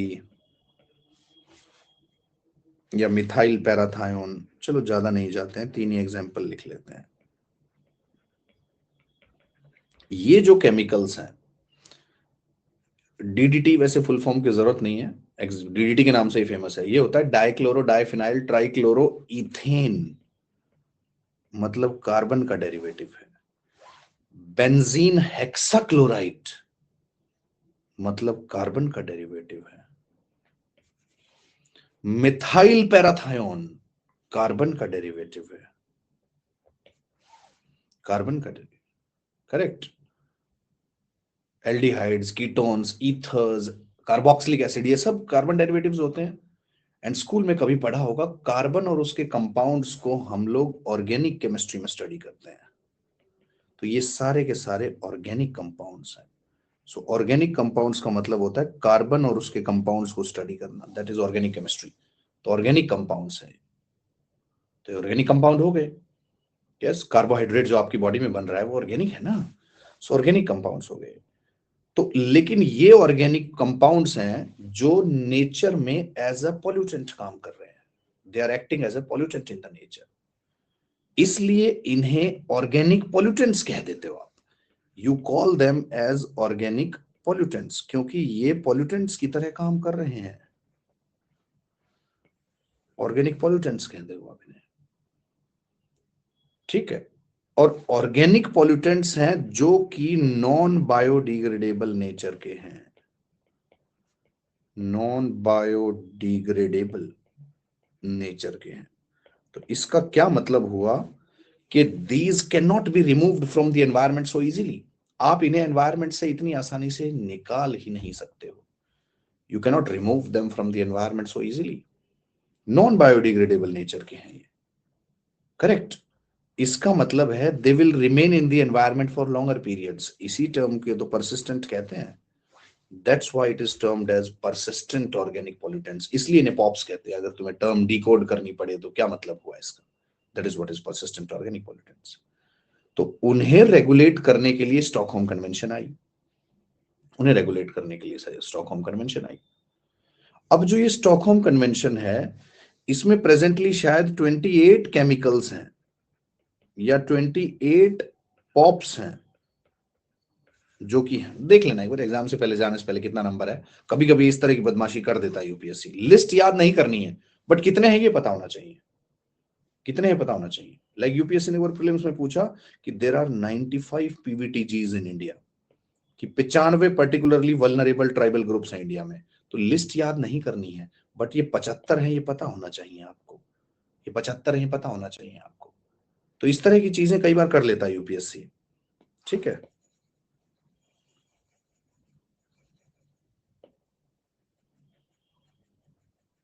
ठीक है भाई, so we have this particular thing, 28 chemicals under POPs. But जब ये शुरू किया था हमने, तो उस टाइम इसके अंदर 12 पॉप्स थे, there were 12 POPs in the beginning. और वहीं से कॉन्सेप्ट इमर्ज हुआ था डर्टी डजन का, उसी से कॉन्सेप्ट इमर्ज हुआ था डर्टी डजन का। Somebody is saying currently it is 34, हाँ बढ़ गए होंगे तो 34 है भाई, ये लो अगर तुमने चेक किया है तो। बाकी तुम एग्जाम से पहले चेक करके जाना, मैं तुम्हें पहले ही बता रहा हूं यार, ये कोई रटने वाली चीज है ही नहीं। आप एग्जाम से पहले चेक करके जाओ, खत्म बात। इंडिया की कितनी सैटेलाइट इस टाइम एसएसपीओ में लोकेटेड है, सन सिंक्रोनस पोलर ऑर्बिट, ये याद करने का कोई फायदा ही नहीं है। हो सकता है अगले महीने 2 और लॉन्च हो जाए। तो एग्जाम में जब जाओगे, अप्रैल में जब उन्हें रिवाइज करोगे इस तरह की चीजें, तो उसे अपडेट करके जाना, बात खत्म। यस, इंडिया की कितनी टोटल इंस्टॉल्ड न्यूक्लियर कैपेसिटी है, टोटल इंस्टॉल्ड सोलर कैपेसिटी है, वो मेरे आज बताने का कोई फायदा ही नहीं है, आपको एग्जाम से पहले देख के जाना पड़ेगा, करेक्ट। सो 34 केमिकल्स, ये 12 से शुरू हुआ था। तो ये क्वेश्चन बन सकता है कि कॉन्सेप्ट ऑफ डर्टी डजन, तो डजन मतलब तो 12 होता है ना भाई। तो इन 12 केमिकल्स को एनवायरमेंट के लिए डर्टी माना गया था। We considered these 12 chemicals as dirty to the environment, as dirty to the environment. तो उन्हें डर्टी डजन का कॉन्सेप्ट कहा गया। We called it as a concept of dirty dozen. ठीक है, तो ये आपको पता होना चाहिए, ये आपके टॉक्सिन्स वाला एंगल है। तो देखो भाई, मैं एक टॉपिक पढ़ा रहा हूं, उसकी जितनी इंफॉर्मेशन मुझे बतानी है मैं उसके साथ ही घूम रहा हूं। Yes, we are going in that particular thing only, correct.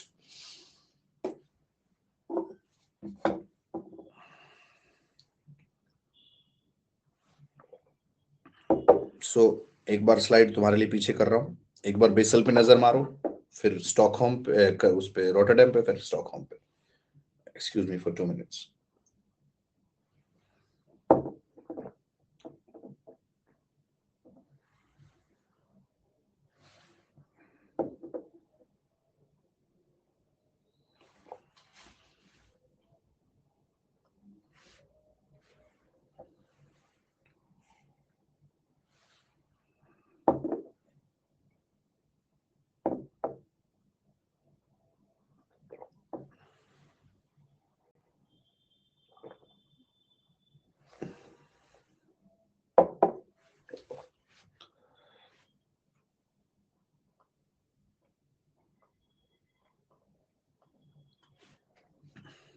ठीक है भाई, एक किसी का डाउट है, if humans consume the contaminated fish will it affect humans? बिल्कुल, क्यों, ह्यूमंस कोई स्पेशल वो है भाई? बिल्कुल होगा सर। न्यूक्लियर वेस्ट चैम्बर में डाल के डंप होता है, हाँ बिल्कुल, चैम्बर में, ग्लास चैम्बर में, स्टील चैम्बर में, मल्टी लेयर में डंप करते हैं, ठीक है। Both primary and secondary succession are related to allogenic and autogenic factors and only, दोनों में हो सकता है, क्यों भैया, एलोजेनिक फैक्टर्स ऑटोजेनिक फैक्टर्स हो सकते हैं, क्यों नहीं हो सकते? ठीक है, so that's not a problem.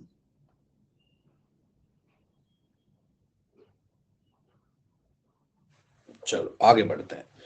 दूसरा देखो, रोटरडैम, बहुत आसान है, trans boundary movement of hazardous chemicals like the pesticides. Stockholm पे नजर लगाओ एक बार, just have a look on Stockholm, फिर आगे बढ़ेंगे।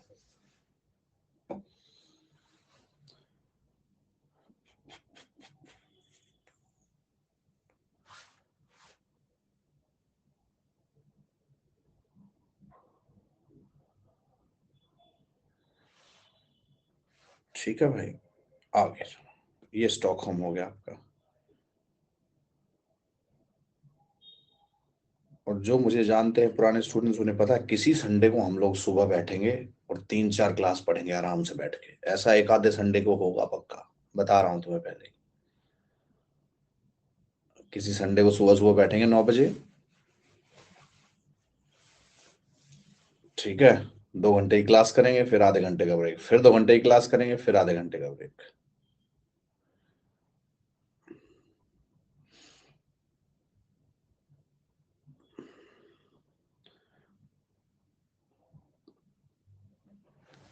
चलो भाई, नेक्स्ट कॉन्सेप्ट, तो ये टॉक्सिन्स वाला एंगल कंप्लीट होता है। बस अब बंद करो अपने, एक तो यार ये एक दो पता नहीं कौन है समोसे पे अटके हुए हैं। तुम भाई, तुम्हारी यूपीआई आईडी दे देना, मैं 20 रुपए भेज दूंगा, तुम समोसे खाओ, कोई मर ना जाना समोसे की वेट में।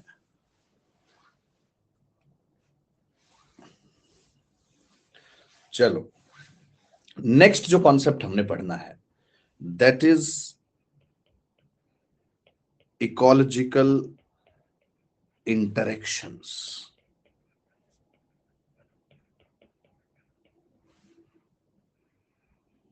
इकोलॉजिकल इंटरेक्शंस,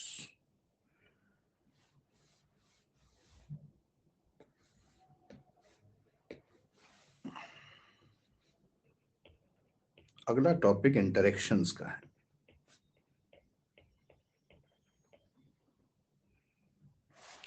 आपने बहुत कॉमन कॉमन टर्म्स सुनी होंगी भाई, जैसे सिम्बायोसिस,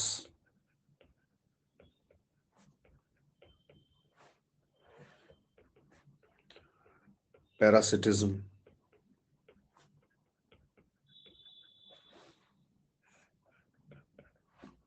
प्रिडेशन,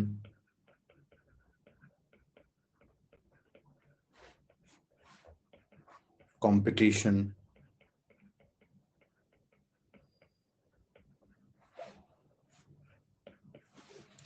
कमेंसलिज्म,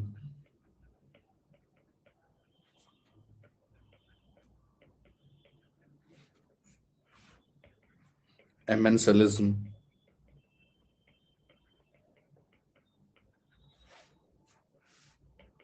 न्यूट्रलिज्म। तो एक रफ आइडिया इनका होना चाहिए आपको। जैसे लास्ट ईयर यूपीएससी ने एक टर्म उठा लिया था, पैरासिटॉइड। अगर तुम्हें ध्यान हो तो, अगर तुम पास्ट ईयर क्वेश्चंस देखते हो तो यूपीएससी ने एक टर्म उठा लिया था, पैरासिटॉइड। तो कुछ कुछ रैंडम बातें यूपीएससी पूछ लेता है यहां से। पहली बात, जो ये सिम्बायोसिस है, you will find a term mutualism for this also.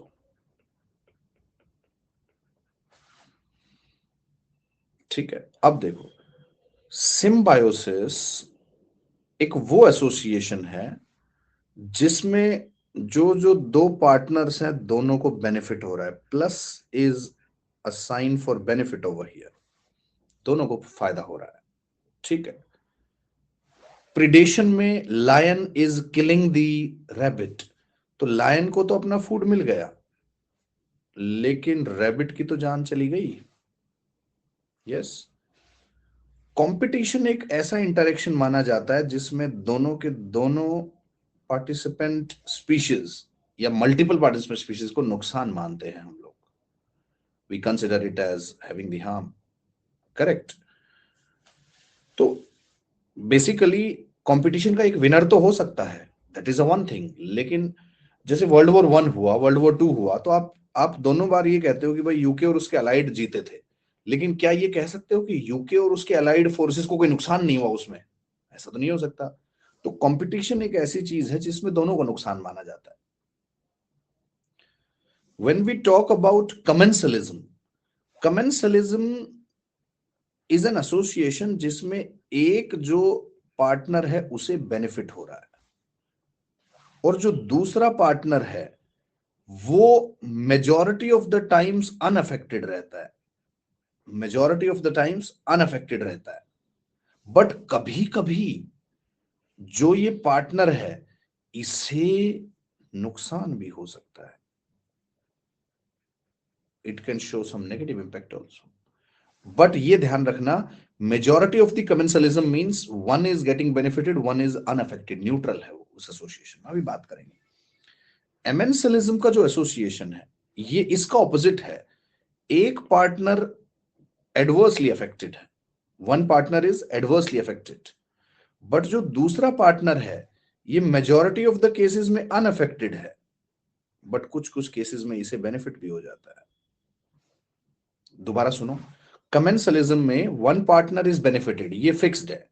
Other partner can be unaffected, that is neutral, can be unaffected, that is neutral, या फिर it can be harmed, it can be harmed. इसका opposite is amensalism, जिसमें एक partner को नुकसान होगा ही होगा, one will be having the harm, but दूसरा न्यूट्रल भी रह सकता है और दूसरे को बेनिफिट भी हो सकता है। Neutralism is not very common thing, और एक्चुअल में कोई नेचर में ऐसा बहुत जल्दी न्यूट्रलिज्म जैसा कोई एग्जांपल मिलेगा नहीं। न्यूट्रलिज्म जैसा, न्यूट्रलिज्म बहुत कम यूज होने वाली टर्म। इसका मतलब है कि दो स्पीशीज में इंटरेक्शन भी हुआ और दोनों में से किसी को ना ज्यादा नुकसान हुआ और ना ही कोई फायदे जैसा दिखा, दोनों ही ऑलमोस्ट न्यूट्रल रह गए, दोनों ही ऑलमोस्ट न्यूट्रल रह गए। जैसे न्यूट्रलिज्म तो मैं पढ़ाऊंगा भी नहीं, न्यूट्रलिज्म तो एक टर्म है तो बता दिया। जैसे एक डेजर्ट एरिया में कैक्टस ग्रो किया हुआ है भाई, डेजर्ट एरिया में कैक्टस ग्रो किया हुआ है, और ये जो कैक्टस है इसके ऊपर स्पाइडर और टेरेंटुलाज, अच्छा टेरेंटुला तो क्वेश्चन था, स्पाइडर्स यही तो क्वेश्चन था, शायद यही पूछा था उन्होंने। They asked this question, I think, कुछ मुझे याद नहीं है, उन्होंने पीकॉक टेरेंटुला का कुछ क्वेश्चन पूछा था, मुझे एग्जैक्ट याद नहीं है। तो जो स्पाइडर्स और टेरेंटुलाज हैं ये कैक्टस के ऊपर मूव करके जाते हैं to reach up to some other thing. Yes, इससे ना तो कैक्टस को कोई नुकसान हुआ, ना ही स्पाइडर को कोई नुकसान हुआ, ना ही कैक्टस को कोई फायदा हुआ। बट ये क्या है, ये मूवमेंट का एक हिस्सा है कि स्पाइडर को कहीं जाना है तो वो कैक्टस को क्रॉस करके जाते हैं, they just cross that cactus area. तो टेरेंटुलाज को भी कोई फायदा नहीं है, कोई नुकसान नहीं है, इसलिए इसे न्यूट्रलिज्म मान लिया गया। तो न्यूट्रलिज्म एज एन एसोसिएशन, दो एसोसिएशन ऐसी हैं कि न्यूट्रलिज्म और प्रेडेशन, जिसको मैं पढ़ाऊंगा, कोई जरूरत ही थोड़ी, इसकी कोई जरूरत ही नहीं पढ़ाए। प्रेडेशन में क्या बताऊं, लायन ने निपटा दिया है, निपटा दिया, खत्म बात, इसमें क्या पढ़ना है। ठीक है, न्यूट्रलिज्म करेक्ट। तो न्यूट्रलिज्म का तुम एक एग्जाम्पल लिखना चाहो तो कहीं लिख लो, बाकी हम लोग पढ़ेंगे। न्यूट्रलिज्म का कहीं एग्जाम्पल लिख के इसको खत्म कर दो कि the interaction of spiders and with cactus in desert ecosystem, the interaction of spiders and tarantulas with cactus in desert ecosystem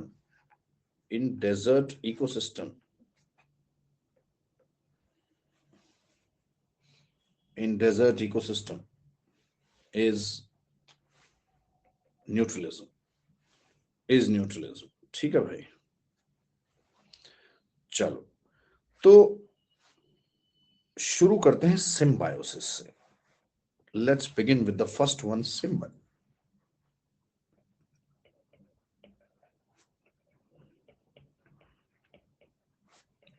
जिसको आप म्यूचुअलिज्म भी कह रहे हो।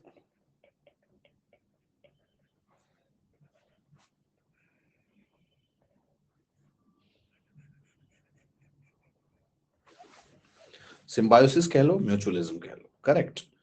सिम्बायोसिस और म्यूचुअलिज्म का मतलब है both the partners are contributing to the association, दोनों का कोई ना कोई कंट्रीब्यूशन है, and both are getting the benefits also।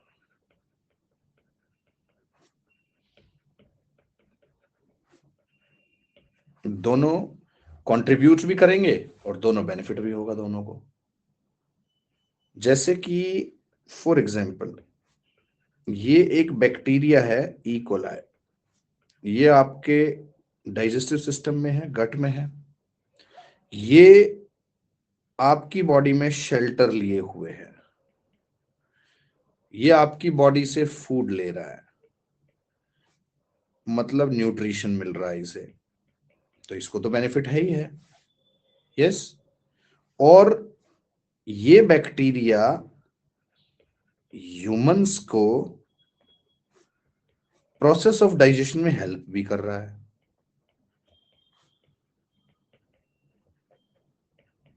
तो ह्यूमंस को भी फायदा हो रहा है। तो जो एसोसिएशन बना ई कोलाई और ह्यूमंस का,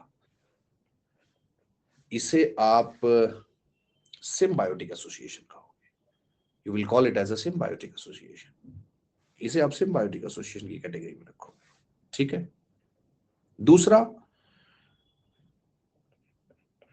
प्रोसेस ऑफ पॉलिनेशन, सुनते रहना, प्रोसेस ऑफ पॉलिनेशन,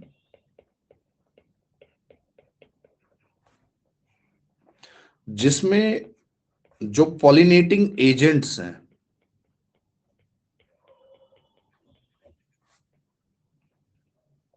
जैसे कि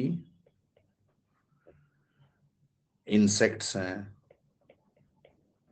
बर्ड्स हैं, बैट्स हैं, इंसेक्ट्स को जैसे हनी भी हुआ, उसे नेक्टर मिल जाएगा,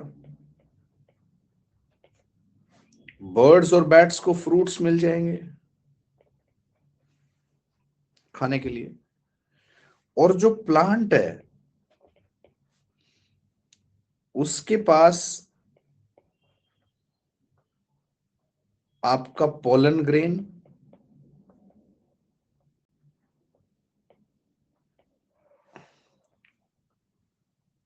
वो जाके मैच कर जाएगा विद द स्टिग्मा, तो उससे क्या है, पॉलिनेशन हो जाएगा, मतलब it's a part of sexual reproduction in the plant.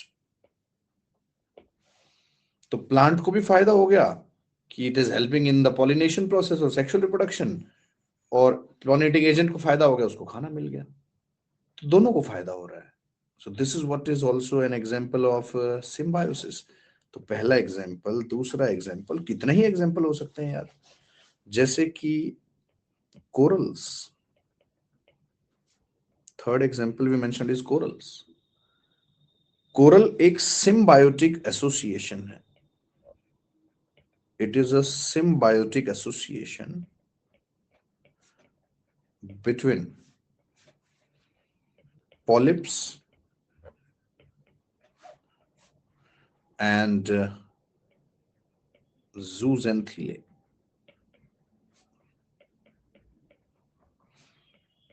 Algae कह लो यार, चलो फाइटोप्लैंक्टन्स कह लो, कुछ तो यूज करो टर्म। ठीक है, अब जो ये पॉलिप है, ये जो पॉलिप है ये बेसिकली एक सिलेंट्रेटा की स्टेज होती है। This is basically a coelenterate. जिसको नहीं पता, सिलेंट्रेटा का दूसरा नाम होता है निडेरिया। सुनते रहना, ये दोनों टर्म्स है, इसका सीधा मतलब है दे आर इनवर्टिब्रेट्स, या इन्हें आप नॉन कॉर्डेट्स कह लो। ये शायद मैंने तुम्हें बता दिया था कि इनवर्टिब्रेट्स और नॉन कॉर्डेट्स क्या होते हैं जब हम डिस्कस कर रहे थे रिलेटेड टू डेट्रीवोर्स, जिनमें बैकबोन नहीं होते, जिनमें वर्टिब्रल कॉलम नहीं होता। तो इसका सीधा सीधा सा मतलब है ये एक एनिमल किंगडम का हिस्सा है। So coral is a symbiotic association between a stage in the life of an animal that is a cnidarian or coelenterate with an algae। अब इस एसोसिएशन में जो एल्गी है वो फाइटोप्लैंक्टन है, जूजेंथिले है, इसका क्या काम है? ये इस एसोसिएशन को कलर्स प्रोवाइड करेगा। कोरल वाइब्रेंट कलर्स की होती है, तो वो कलर कहां से आया? यहां से आया। ये फोटोसिंथेसिस परफॉर्म करके फूड बनाएगा। It will prepare food through the process of photosynthesis. तो जो भी एसोसिएशन की कलरेशन है, पिगमेंटेशन है, वो किसकी वजह से? एल्गी की वजह से। जो फूड सप्लाई है वो किसकी वजह से? एल्गी की वजह से है। तो पॉलिप क्या कर रहा है फिर? पॉलिप जो हार्ड कैल्शियम की या कैल्केरियस स्केलेटन डेवलप हो रहा है, हार्ड कैल्केरियस स्केलेटन डेवलप हो रहा है, यस, वो पॉलिप का काम है। That is what is the duty of polyps. जो कैल्केरियस स्केलेटन तैयार किया जा रहा है वो पॉलिप की ड्यूटी बनती है। That is what is the duty of Cnidaria. ठीक है जी। तो ये दोनों आपस में हेल्प कर रहे हैं और ये एक सिम्बायोटिक एसोसिएशन सर्वाइव हो रहा है। The symbiotic association is getting survive. तो सिम्बायोटिक एसोसिएशन में आप ई कोलाई बता सकते हो, पॉलिनेशन बता सकते हो, कोरल्स बता सकते हो, कोई इसकी लिमिट नहीं है। Like process of nitrogen fixation,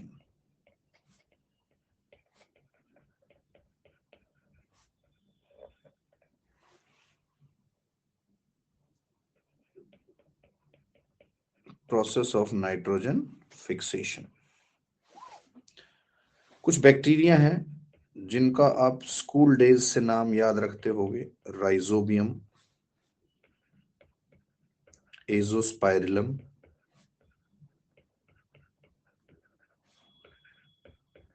Azotobacter,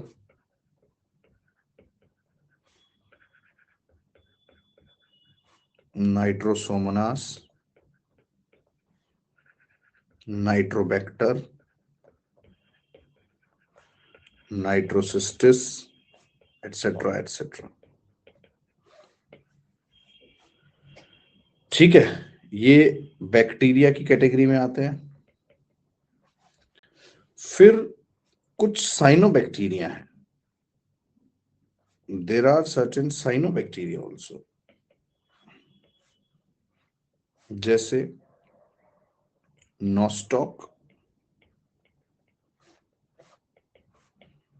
anabaena,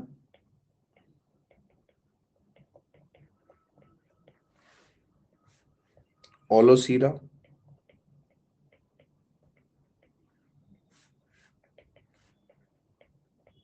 ऑसिलेटोरियम।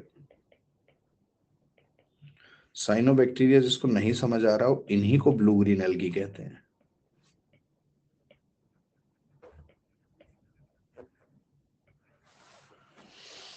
चार एग्जांपल यहां बताए। ये क्या करते हैं भाई?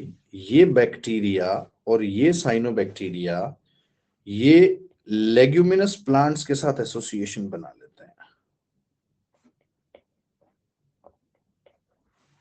दे are present in the root system of leguminous plants. Leguminous plants मतलब जो पी फैमिली है आपकी, ग्राम, पी, पल्सेस, सोयाबीन, जो भी है ये पी फैमिली है आपकी लेग्यूमिनस प्लांट्स की, उनमें रूट्स में रहने लग जाते हैं। And they help in fixation of nitrogen. They help in fixation of nitrogen. तो इन्हें शेल्टर मिल गया, फूड मिल गया, चाहे वो बैक्टीरिया हो चाहे साइनोबैक्टीरिया है। इनको क्या बेनिफिट मिला इस एसोसिएशन से? They get the food, they get the shelter. But plants का क्या पंगा है? अब प्लांट्स को क्या फायदा मिला? इसको प्लांट्स को क्या फायदा मिला वो देखते हैं। देखो, प्लांट्स के साथ एक प्रॉब्लम है कि plants they can not utilise the atmospheric nitrogen. जो 78% एयर में नाइट्रोजन है उसे प्लांट्स यूटिलाइज नहीं कर सकते। Plants they can not utilise that, correct? इन्हें प्लांट्स यूटिलाइज नहीं कर सकते। अब प्लांट्स को चाहिए कि मुझे नाइट्रोजन की बजाय नाइट्रोजन के कंपाउंड्स मिले। प्लांट्स को चाहिए कि मुझे नाइट्रोजन की बजाय नाइट्रोजन के कंपाउंड्स मिले। नाइट्रोजन से काम नहीं चलेगा मेरा, मुझे नाइट्रोजन के कंपाउंड्स चाहिए, जैसे ammonium ions, nitrites, nitrates, ammonium ions, nitrites, nitrates etcetera. ये जो नाइट्रोजन के कंपाउंड्स है, लेकिन ये अवेलेबल नहीं है। अवेलेबल तो एटमॉस्फेयर में नाइट्रोजन है। तो जो नाइट्रोजन फिक्सिंग बैक्टीरिया और साइनोबैक्टीरिया है, nitrogen fixing bacteria and cyanobacteria, वो क्या करेंगे? एटमॉस्फेयर से नाइट्रोजन कैप्चर करेंगे। They will capture nitrogen from the air and they will convert this nitrogen into compounds. तो बैक्टीरिया नाइट्रोजन को नाइट्रोजन कंपाउंड्स में कन्वर्ट करेगा और अब ये नाइट्रोजन कंपाउंड्स प्लांट्स आराम से एब्जॉर्ब कर लेगा। तो प्लांट को इस एसोसिएशन से फायदा हुआ कि उसे नाइट्रोजन मिल गया in the form of nitrites, nitrites, ammonium ions. और बैक्टीरिया एंड साइनोबैक्टीरिया को क्या फायदा हुआ कि उन्हें फूड और शेल्टर मिल गया प्लांट्स के पास। तो दोनों को बेनिफिट हो गया। इसलिए process of nitrogen fixation is also considered as a symbiotic association. इसलिए इसे सिम्बायोटिक एसोसिएशन कह दिया हमने। और ये नाइट्रोजन फिक्सिंग बैक्टीरिया, साइनोबैक्टीरिया है। यू कैन कॉल, देखो इन बैक्टीरिया और साइनोबैक्टीरिया ने आपको नाइट्रोजन सप्लाई दी और एक फर्टिलाइजर की तरह काम करता है। एक मिनरल है जो फर्टिलाइजर्स के थ्रू मिलता है, करेक्ट? और ये लिविंग बीइंग्स हैं। इसलिए इन बैक्टीरिया और जो ये आपकी जितनी भी लिस्ट है बैक्टीरिया, साइनोबैक्टीरिया की, आप इन्हें बायो फर्टिलाइजर्स कहते हो। So these nitrogen fixing bacteria plus cyanobacteria, you can call them as biofertilizers। मतलब वो बायोलॉजिकल बीइंग्स जो सॉइल की फर्टिलिटी बढ़ा रहे हैं। तो ये सॉइल में नाइट्रोजन का कंटेंट बढ़ा रहे हैं ना, एटमॉस्फेयर से कैप्चर करके, और उन्हें कंपाउंड्स में कन्वर्ट कर रहे हैं। तो यहां से स्टार पॉइंट निकल के आया, nitrogen fixing bacteria and cyanobacteria act as biofertilisers.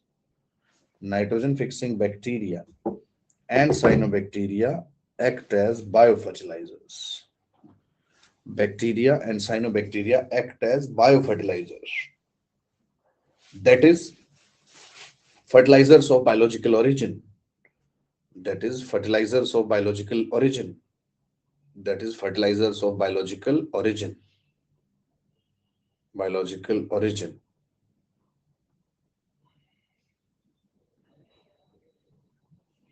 Enhancing the fertility of the soil without causing harm to environment. Enhancing the fertility of the soil without causing harm to environment.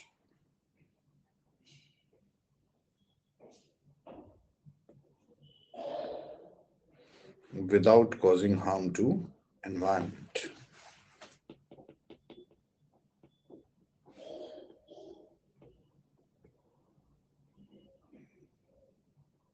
Without causing harm to environment. ठीक है. अब next जो symbiotic association का example है वो आप ले सकते हो लाइकेंस. ये भी सिम्बायोसिस है. एक और एग्जाम्पल आप ले सकते हो, you can call it as mycorrhiza.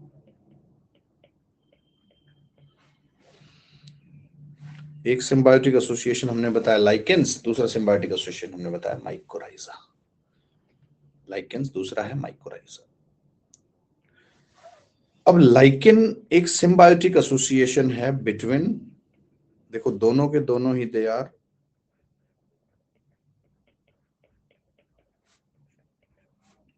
symbiotic associations.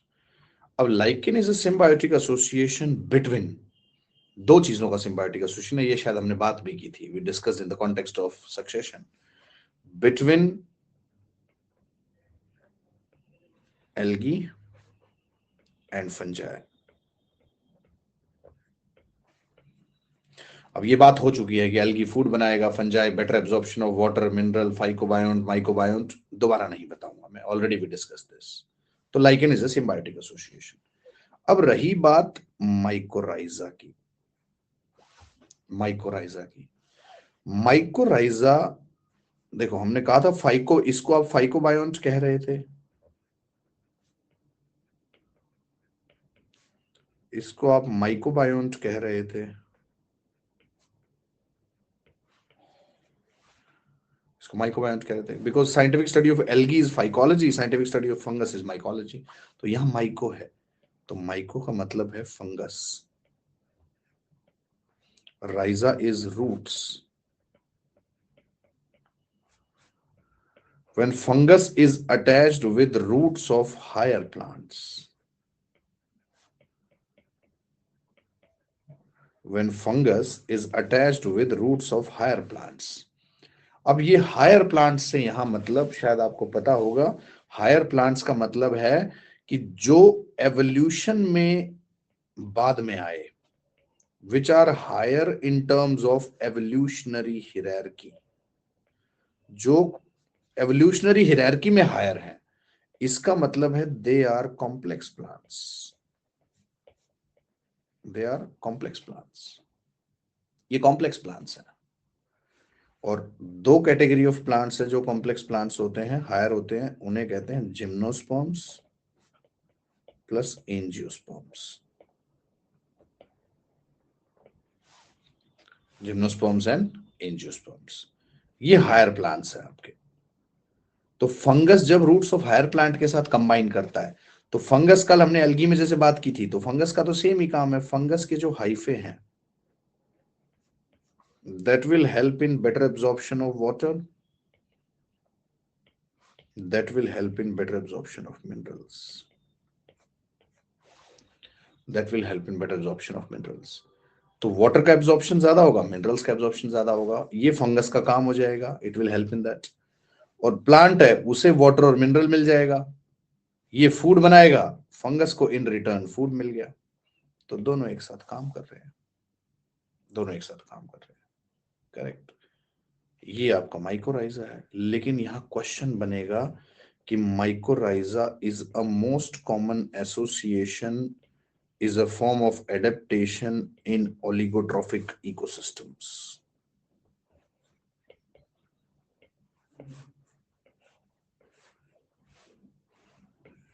Mycorrhiza is the most common association or most common adaptation कह सकते हो in oligotrophic ecosystem.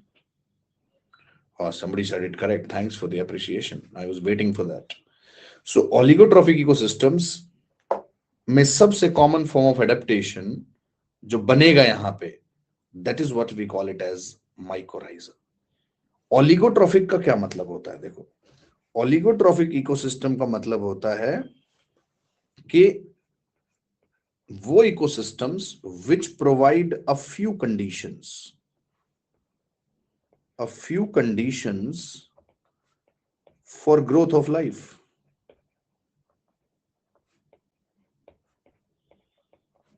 जिनके पास कुछ कंडीशंस तो अवेलेबल हैं, लेकिन कुछ कंडीशंस नहीं है।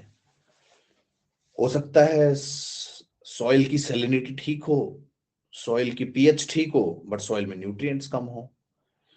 ऑपोजिट हो सकता है कि सॉइल में न्यूट्रिएंट्स है लेकिन उनकी पीएच एसिडिक और बेसिक नेचर में चली गई।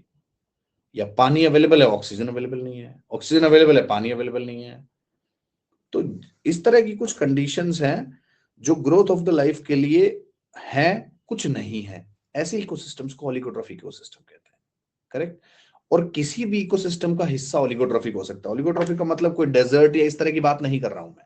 किसी भी इकोसिस्टम में you can have oligotrophic patches getting developed over there. तो यहाँ की सबसे प्रोमिनेंट स्टेटमेंट जो निकल के आई वो क्या आई, please mention. Mycorrhiza is the most common adaptation in oligotrophic ecosystems. Mycorrhiza is the most common adaptation in oligotrophic ecosystems. Is the most common adaptation in oligotrophic ecosystems. Is the most common adaptation in oligotrophic ecosystems. That is which provide only a few conditions, which provide only a few conditions for growth of life. A few conditions for growth of life.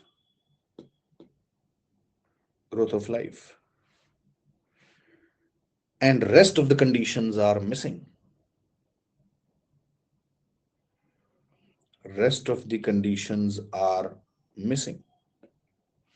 Rest of the conditions are missing.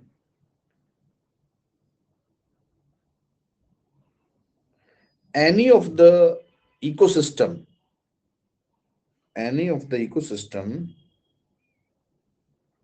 can have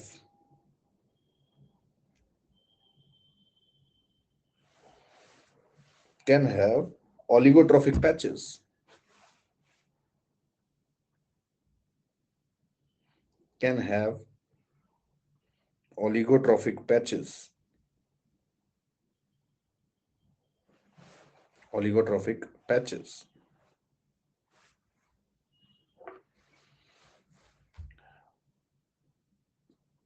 Like desert, a lake, even a forest.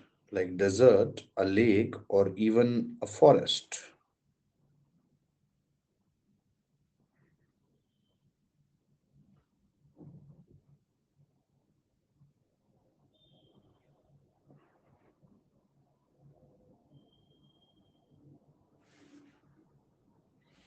ठीक है भाई। Can explain oligotrophic Gangbal lake. अच्छा, ये भाई कश्मीर वाली lake का जिक्र कर रहा है ये केशव सोनी जो है।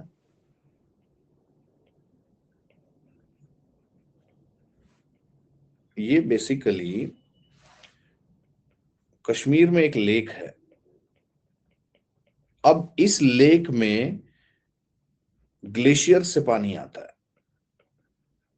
ठीक है। अब ग्लेशियर से पानी आ रहा है, इसका मतलब उसका न्यूट्रिएंट कंटेंट कम है। भाई नदी में ग्लेशियर से पानी आ रहा है, लेकिन नदी तो जमीन पे बहती हुई अपने साथ फ्लड वाटर लेती हुई, अपने साथ सॉइल कंटेंट लेती हुई, रॉक्स को काटती हुई मूव करती है, तो उसमें तो न्यूट्रिएंट आ जाते हैं। It will get the nutrients. But इसमें न्यूट्रिएंट्स की कमी है, तो इसलिए इसे हम लोग क्या कहते हैं, we call it as oligotrophic lake. तो मैंने कहा कोई भी इकोसिस्टम ओलिगोट्रॉफिक हो सकता है, ये कोई रूल ही नहीं है कि वो डेजर्ट होगा, कोई भी हो सकता है। तो लिखना चाहो तो लिख लो। चलो एग्जाम्पल, इसने बच्चे ने पूछा है तो example, Gangabal lake Kashmir, GANGABAL। Yes, तो महादेव का एक श्राइन है ये, अगर तुम्हें पता हो तो। यहाँ शिव जी की पूजा की जाती है भाई। Yes, so Gangabal lake in Kashmir is an example of oligotrophic ecosystem with limited nutrients in it. With limited nutrients in it. With limited nutrients in it. चलो ठीक है भाई, आगे बढ़ो। ये आपका सिम्बायोटिक एसोसिएशन है, सिम्बायोसिस। अब इसमें भी फर्दर होता है, जैसे म्यूचुअलिज्म हमने कहा, तो कभी कभी आपको यहां ये भी मिल जाएगा, एक आपको मिलेगा फैकल्टेटिव म्यूचुअलिज्म। वैसे जरूरी नहीं है पर चलो बता देता हूं, facultative mutualism.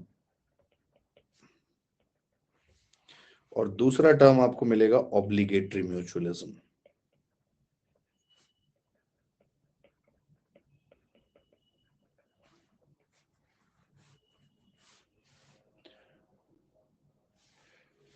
Yes please. Okay, एक सेकंड रुकिएगा please, hold on for a minute please.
Back to the discussion, please.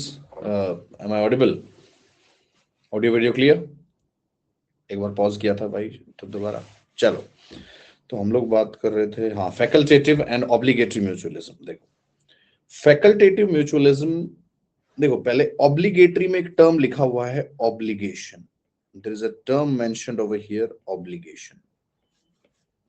Obligation एक टर्म लिखा हुआ है यहाँ पे, मतलब X species must stay with Y species, Y species must stay with X species, then only they will be surviving. मतलब दोनों के लिए ये मैंडेटरी हो जाता है कि एक दूसरे के साथ रहें, नहीं तो सरवाइव नहीं कर पाएंगे, नहीं तो सरवाइव नहीं कर पाएंगे।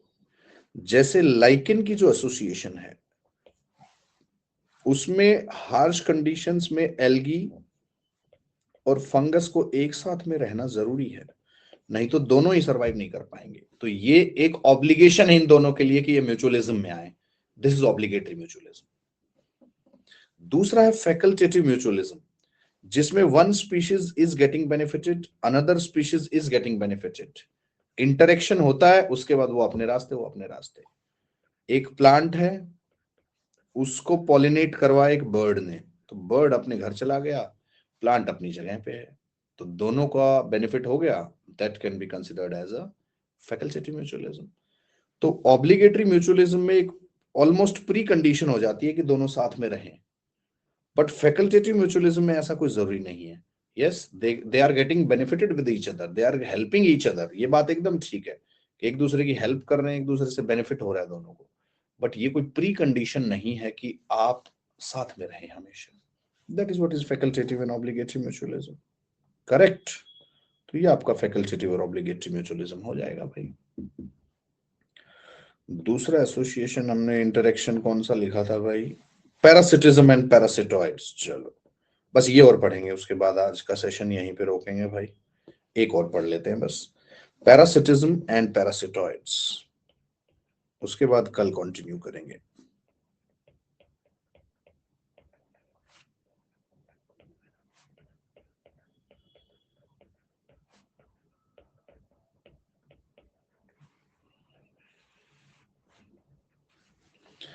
Parasitism and parasitoids. देखो, पैरासाइट जो टर्म इस्तेमाल होती है, ये जनरली स्मॉलर पार्टनर के लिए इस्तेमाल होती है, but I am using the term generally, smaller partner के लिए इस्तेमाल होती है, which depends upon a host. वो पैरासाइट क्या करता है? डिपेंड्स अपॉन अ होस्ट,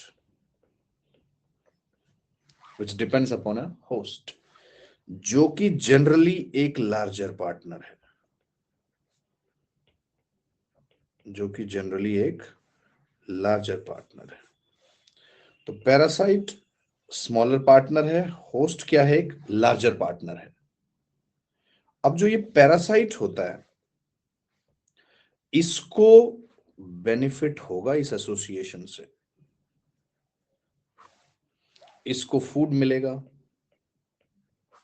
इसको शेल्टर मिलेगा, न्यूट्रिशन मिलेगा, एटसेट्रा एटसेट्रा। पैरासाइट को तो फायदा होगा इस एसोसिएशन से, बट जो होस्ट है, होस्ट को भी फायदा हो सकता है। यहां ध्यान रखना, यहां ज्यादातर जगह पे ये पूरी इंफॉर्मेशन नहीं दी गई। होस्ट को नुकसान भी हो सकता है और होस्ट न्यूट्रल भी रह सकता है। होस्ट कैन बी बेनिफिटेड, जैसे मैंने अभी एग्जांपल दिया था, जो ई कोलाई बैक्टीरिया है आपके डाइजेस्टिव सिस्टम में है, तो वो म्यूचुअलिज्म भी शो कर रहा है, बट वो स्मॉल साइज्ड बैक्टीरिया है, वो एक पैरासाइट की तरह हमारी बॉडी में भी है, जो हमें फायदा भी कर रहा है। तो जितने भी आपके हेल्दी बैक्टीरिया है बॉडी में, they are like a positive form of parasitism. अब इसी ई कोलाई को रिप्लेस कर दो, ये बैक्टीरिया था, इसी को रिप्लेस कर दो, लेट्स से वायरस एंटर हो गया बॉडी में, HIV। तो अब ये वायरस के लिए तो it act as a parasite in our body, लेकिन ये हमें तो नुकसान कर देगा ना। This is a negative, positive negative form of parasitism. ये बताओ, somebody please answer this question, positive neutral form of parasitism का एग्जांपल बताओ कोई, जिसमें पैरासाइट को तो फायदा होगा बट होस्ट न्यूट्रल है, होस्ट को कोई फर्क नहीं पड़ रहा। Give me an example of that. Lice, कैसी बातें कर रहे हो यार, लाइस इन्फेक्शन कॉज करता है, क्या बात कर रहे हो यार। लाइस, लीच, ये तो खून पीते हैं, क्या कर रहे हो यार तुम।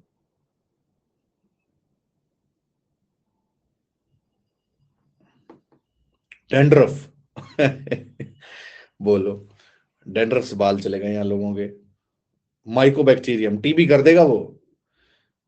तुम एक काम करो भाई, बस करो। टिक्स, अरे यार टिक्स, टिक्स आपके बॉडी फ्लूइड्स कंज्यूम करके इन्फेक्शन ट्रांसफर कर। तुम एक काम करो, रहने दो, बस बस बस बस बस। अरे बस करो यार, लैक्टोबैसिलस, अरे यार लैक्टोबैसिलस कैसे हो सकता है, ये बताओ मुझे यार। लैक्टोबैसिलस ने तो कन्वर्ट करवाया है, विटामिन B12 की फॉर्मेशन करवाई है, तो बहुत बेनिफिशियल नहीं हो गया।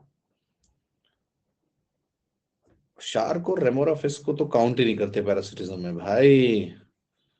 That is an example of commensalism.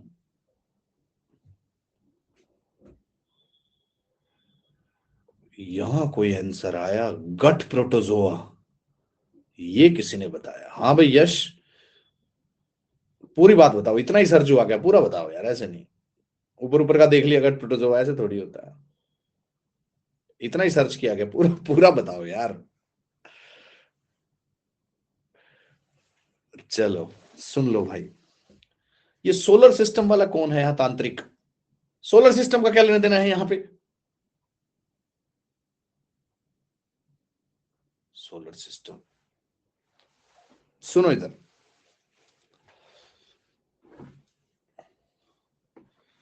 सुन लो भाई, बस बस करो, और बर्दाश्त नहीं हो रहा मुझसे, बस सुन लो। होस्ट इज न्यूट्रल, जैसे एक वर्म होता है, इनफैक्ट राउंड वर्म होता है, Ascaris.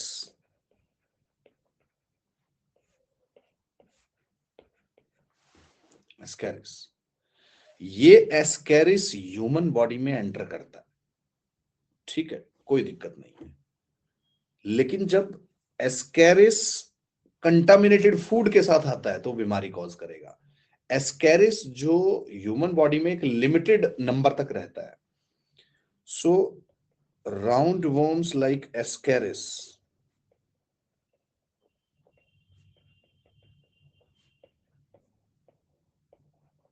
In low presence in human body, तो ये कोई प्रॉब्लम नहीं कर रहा आपको, ना आपको कोई फायदा दे रहा है ना कोई नुकसान कर रहा है, बट ये पड़ा हुआ है बॉडी में, इसको बेनिफिट हो रहा है। लेकिन जब एस्केरिस कंटामिनेटेड फूड के साथ आने लग जाता है, when Ascaris is entering with the contaminated food, तो फिर वो बीमारी कॉज कर देता है, then it will enter into positive negative thing. Yes, तो यहां से स्टार पॉइंट ये निकल के आया, लिख लो।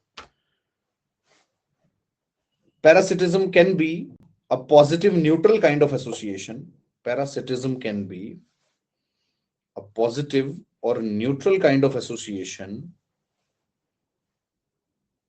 Neutral kind of association, like ascaris in limited presence in human body.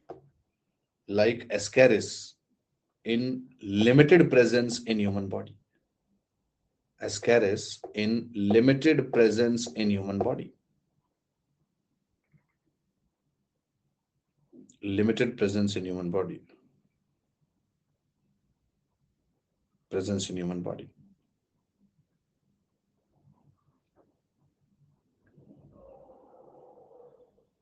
Limited presence in human body.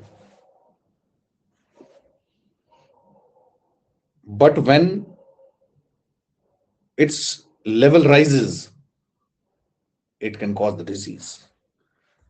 But when its level rises, it can cause the disease. It can cause the disease. और इसी के नाम पे उस disease का नाम भी रखा गया है। उस डिजीज को एस्कैरियासिस कहते हैं। It can cause the disease that is ascariasis.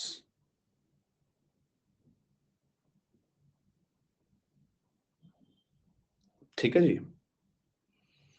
अब पैरासिटिज्म की ही बात करें तो एक टर्म इस्तेमाल होता है पैरासिटिक प्लांट्स।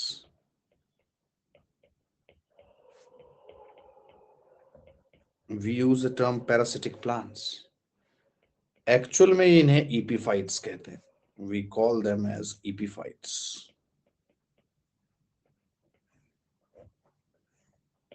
Parasitic plant जिन्हें आप epiphytes कहते हो, you call them as epiphytes. Basically, जब एक plant, one plant, it is taking physical or mechanical support from another plant. किस लिए? ग्रोथ एंड डेवलपमेंट के लिए, सनलाइट तक पहुंचने के लिए। ग्रोथ एंड डेवलपमेंट के लिए, सनलाइट तक पहुंचने के लिए। तो ऐसे प्लांट्स को हम ईपीफाइट्स कहते हैं। फॉर एग्जाम्पल, कोई भी ऑर्किड है जो ग्रो कर रहा है ऑन अ ट्री, अमरबेल ले लो यार, कसकटा,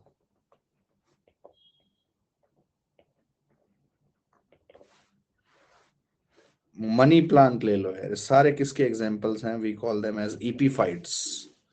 मनी प्लांट, अमरबेल, orchid growing on a mango tree, जो भी तुम बताना चाह रहे हो, ठीक है।